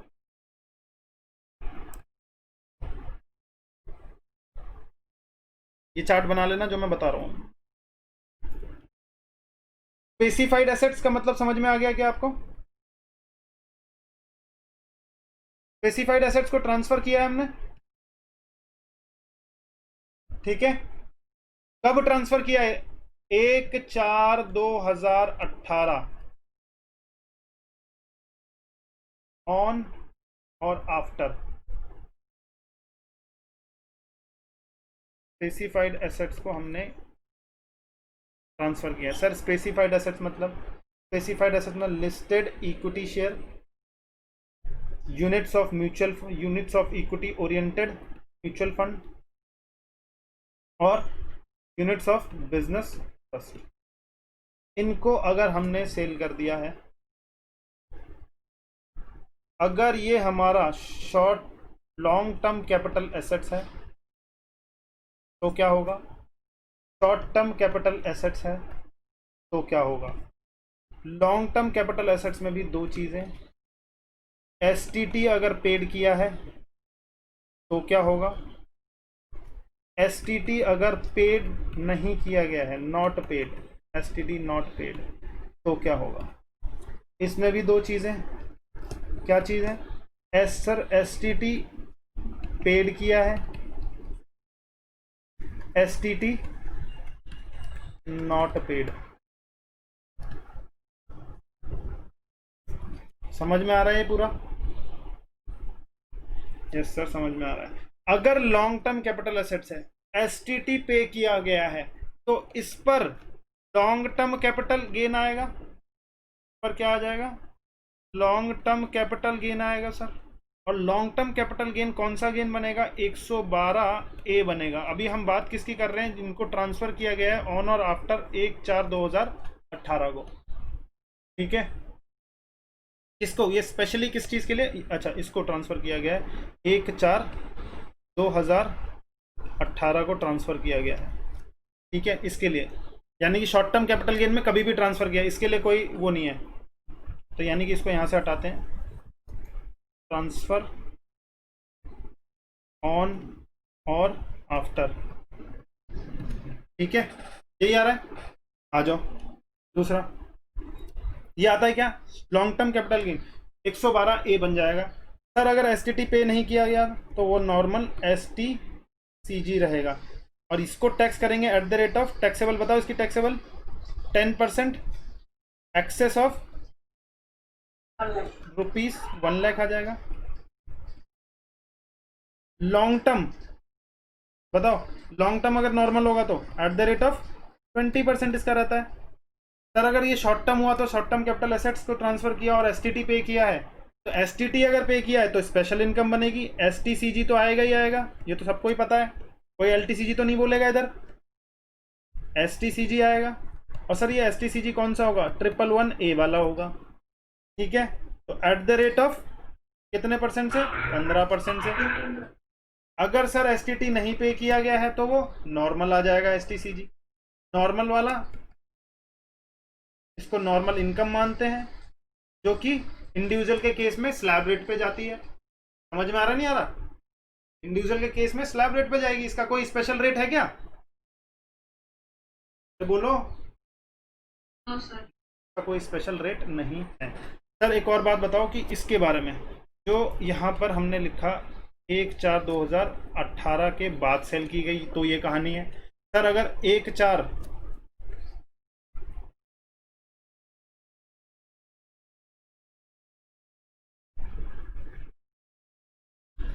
1/4/2000 से बिफोर पहले पे किया गया, पहले अगर ट्रांसफर किया गया तो क्या कहानी रहेगी, तो कहानी क्या रहनी है, कुछ नहीं, इस पर टैक्स लगा ही नहीं करता था पहले। यानी कि क्या बोल रहा हूं मैं, इसकी बात कर रहा हूं मैं, इस चीज की एसटीटी पेड करने की बात कर रहा हूं, ठीक है, इसकी बात कर रहा हूं। इसको कंसीडर किया जाता था क्या, इसको क्या कंसीडर कर लिया जाता था, एग्जेम्प्ट इनकम, ये एग्जेम्प्ट होता था 1038 में, ये एग्जेम्प्ट किया जाता था। समझ में आ रहा है या नहीं आ रहा है। स्पेसिफाइड एसेट्स को अगर सेल किया है, एसटीटी पेड किया हुआ है, तो इस पर एग्जेम्पशन मिला करती थी। उसने बोला कि भाई कि अगर रिकॉग्नाइज स्टॉक एक्सचेंज में अगर लिस्टेड सिक्योरिटी शेयर से एसटीटी पे किया हुआ है, 1/4/2018 से पहले सेल किया है, तो भैया एग्जेम्प्ट होता था वो। वैसे नॉर्मली आपको क्वेश्चन में अब शायद इसके बारे में ना पूछें, क्योंकि ये अब चला गया है, तो इसके बारे में ना पूछें, लेकिन कुछ कुछ केसेस होते हैं कि शायद पूछ लें आपसे, तो इसलिए मैंने बता दिया कि 1/4/2018 से तक, क्योंकि कहानी को पूरा करना है नहीं करना, 1/4/2018 तक तो समझ में आ गया कि इसके ऑन और आफ्टर, इसके बाद अगर बेचा, एसटीटी पे किया, तो ये वाला सेक्शन आ चुका था, ठीक है। लेकिन अगर 1/4/2018 के बाद किया था और एसटीटी पे किया हुआ है, उससे पहले अगर सेल किया था क्या, तब वो एग्जेम्प्ट रहता था 1038 में। समझ में आ रहा है? यस सर, समझ में आ गया है हमारे। चलो, ये तो आपको समझ में आ गया। ये कहानी हो गई किसकी? स्पेसिफाइड एसेट्स की। ये कहानी हो गई किसकी? स्पेसिफाइड एसेट्स की। सर अगर स्पेसिफाइड एसेट्स नहीं हुआ, अदर देन स्पेसिफाइड एसेट्स हुआ तो? अदर देन स्पेसिफाइड एसेट्स अगर आपने सेल किया है, जैसे फॉर एन एग्जांपल में क्या हो गया? हाउस हो गया, गोल्ड हो गया, ठीक है, ETC। इनको अगर सेल किया है तो सिंपल है ना, इनको सेल किया है तो क्या स्पेसिफाइड एसेट्स नहीं है? जब स्पेसिफाइड एसेट्स की कहानी में ही LTCG और STCG, कौन सा LTCG 111A और 111A की बात आएगी। अगर स्पेसिफाइड एसेट्स नहीं है तो इनकी बात तो आएगी ही नहीं। समझ में आ गया या नहीं आ गया? यहां पर इनकी बात आएगी क्या कभी भी? चाहे STCG हो या नहीं, वो सिक्योरिटी ट्रांजैक्शन टैक्स की बात की हो या ना की हो, कोई इनकी बात करेंगे ही नहीं। समझ में आ रहा है? सिक्योरिटी ट्रांजैक्शन टैक्स की बात नहीं करेंगे और यहाँ पर इसकी बात कर रहे हैं। अच्छा, ऊपर वाली कहानी में अगर स्पेसिफाइड एसेट्स का नाम आया तो जाके किसके बारे में सोचेंगे? LTCG 112A है या फिर STCG 111A है। ठीक है, यस सर, समझ में आ गया है। आ जाओ यहाँ पर क्या आ जाएगा? वो लॉन्ग टर्म कैपिटल एसेट्स अगर होगा या शॉर्ट टर्म कैपिटल एसेट्स होगा, यही देखना है बस।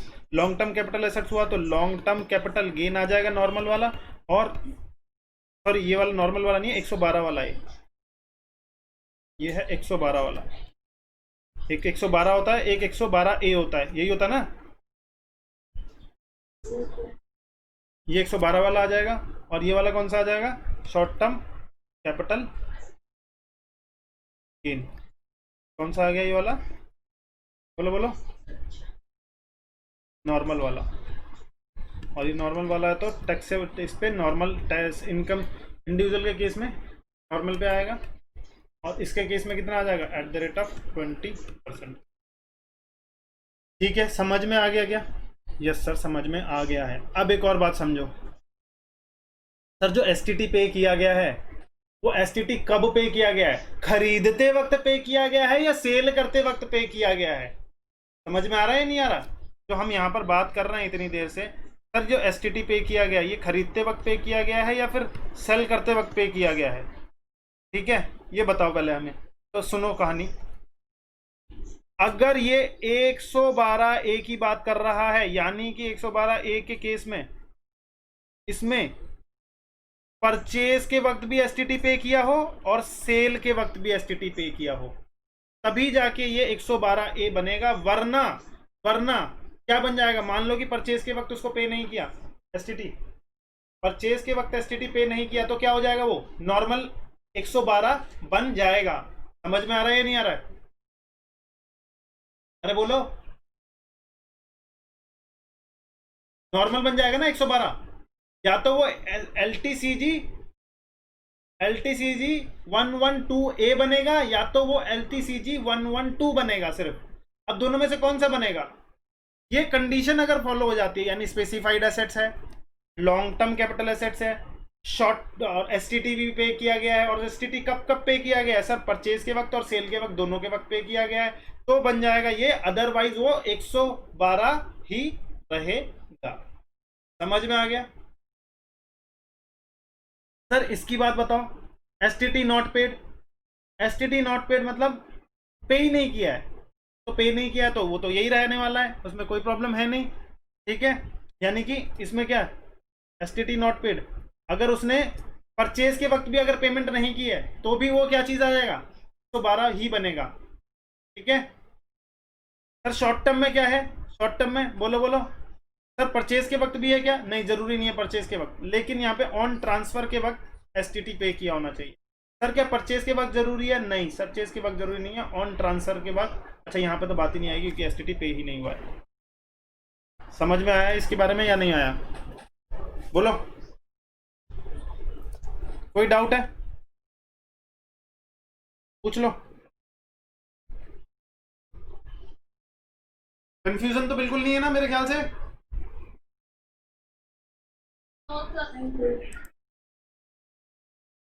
मैं कह रहा हूं, अब बताओ, स्पेसिफाइड एसेट सेल किया है मैंने, ठीक है, और वो है मेरा लॉन्ग टर्म कैपिटल एसेट्स है, लॉन्ग टर्म कैपिटल एसेट्स को सेल किया है, स्पेसिफाइड एसेट, और एसटीटी पे किया गया है, एसटीटी पेड है, क्या होगा बताओ?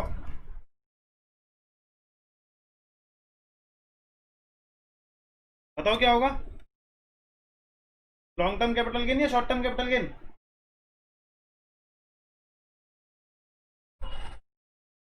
बोलो।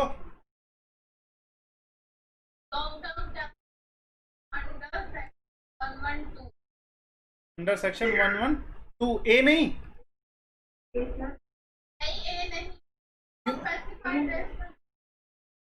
स्पेसिफाइड एसेट्स ही है, specified asset long term capital assets है और एसटीटी पेड है।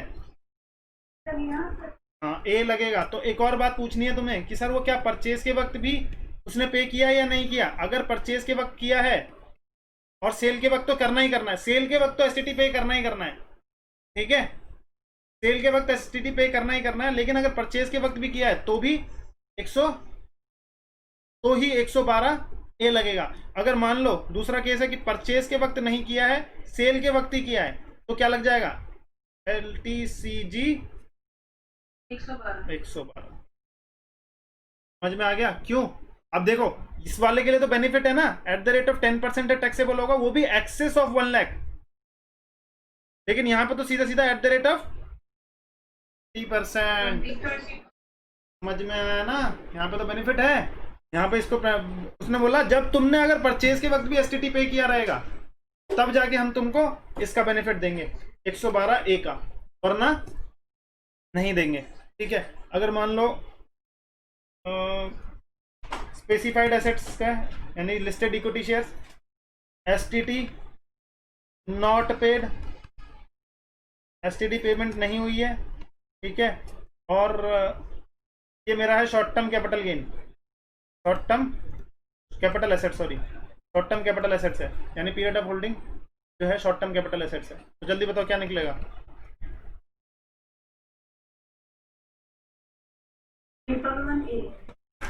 STCG 111A बात कर दी आपने। 111A देखो ढंग से, STCG नॉर्मल रेट, नॉर्मल वाला आ जाएगा। STCG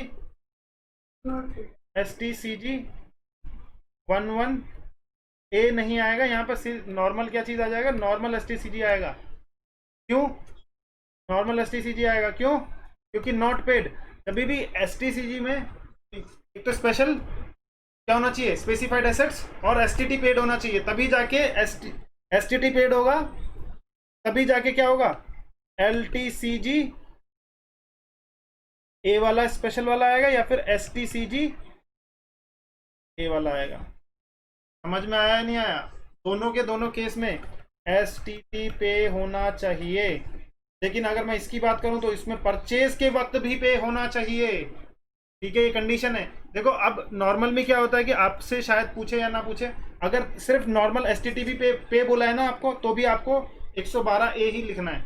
ठीक है, अरे उसने कोई इन्फॉर्मेशन नहीं दी मान लो, और STT बोला है कि STT पेमेंट हुई है, सेल और परचेज की कोई इन्फॉर्मेशन नहीं है, तो मान के चलेंगे कि परचेज के वक्त भी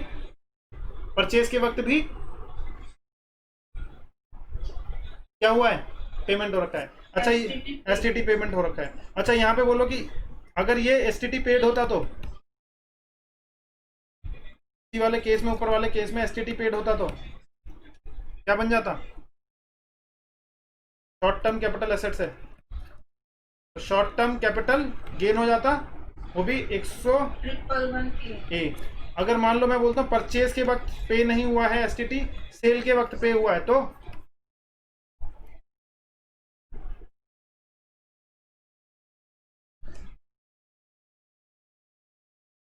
कोई फर्क पड़ने वाला है? नहीं सर। तो कोई फर्क नहीं पड़ने वाला। अगर मैं बोलूँ कि सेल के वक्त नहीं हुआ और परचेज के वक्त हुआ है सिर्फ, तो कुछ फर्क पड़ने वाला है?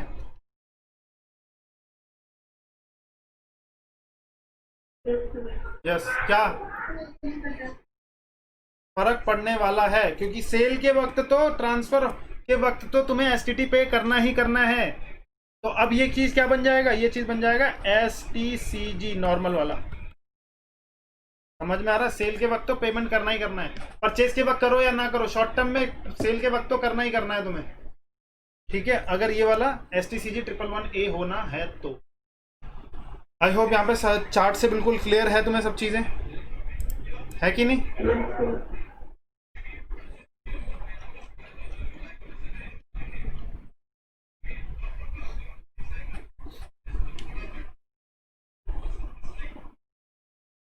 ये देखो क्या लिखा है यहाँ पे, in case of transfer of listed equity shares being long term capital assets, ठीक है, किसकी बात कर रहे हैं? 112A।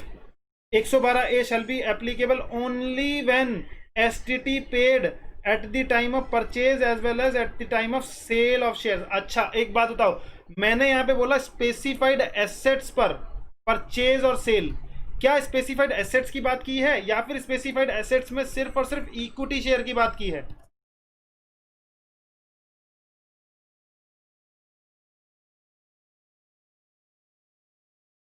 बोलो, सिर्फ और सिर्फ इक्विटी शेयर, यानी कि इसमें अगर STT परचेज के वक्त भी पे किया है एंड सेल के वक्त भी पे किया हो तो जाके क्या बनेगा? बोलो 112A। इसके वक्त चाहे परचेज के वक्त करो या ना करो कोई फर्क नहीं पड़ता, सेल के वक्त होना चाहिए तो बनेगा ये 112A। इसके वक्त और इसके वक्त यानी कि 3 है ना? अच्छा इसका हो गया। इसके वक्त क्या बोला? परचेज के वक्त करो ना करो फर्क नहीं पड़ता, सेल के वक्त करोगे तो 112A लगेगा। कब केस में? जब ये लॉन्ग टर्म कैपिटल एसेट है। अगर शॉर्ट टर्म कैपिटल एसेट्स है तो बोलो बोलो STCG 111A, चाहे तुमने परचेज के वक्त किया हो या ना किया हो, सेल के वक्त किया होना चाहिए, ठीक है। Short term capital gain 1A, चाहे तुमने परचेज के वक्त किया हो या ना किया हो, सेल के वक्त किया होना चाहिए। Short term capital gain 111A, चाहे तुमने परचेज के वक्त किया होना चाहिए या नहीं किया चाहिए, सेल के वक्त किया होना चाहिए। कंफ्यूजन दूर है क्या? सिर्फ और सिर्फ जो मैं वहां पे बता रहा हूँ स्पेसिफाइड एसेट्स में कौन सा एसेट्स? इक्विटी शेयर की बात कर रहा हूँ जिसमें परचेज की बात करेंगे, बाकी सब कुछ सेम है। देखो सिंपल क्या बोलना है आपने, स्पेसिफाइड एसेट्स की बात करेंगे, ठीक है, उसमें से अगर इक्विटी शेयर की बात करेंगे तो परचेज के बारे में देखेंगे, STT पे हुआ है नहीं है, वरना बाकी सब सेम है। बाकी सब कुछ सेम है ना? अरे बोलो। और नीचे एक और चीज लिखी है, specified asset being long term capital assets. Specified assets अगर being long term capital assets है और बिफोर क्या है 1/4/2018 से पहले सेल की गई है तो 1038 में उसको एग्जेम्प्ट किया जाता है।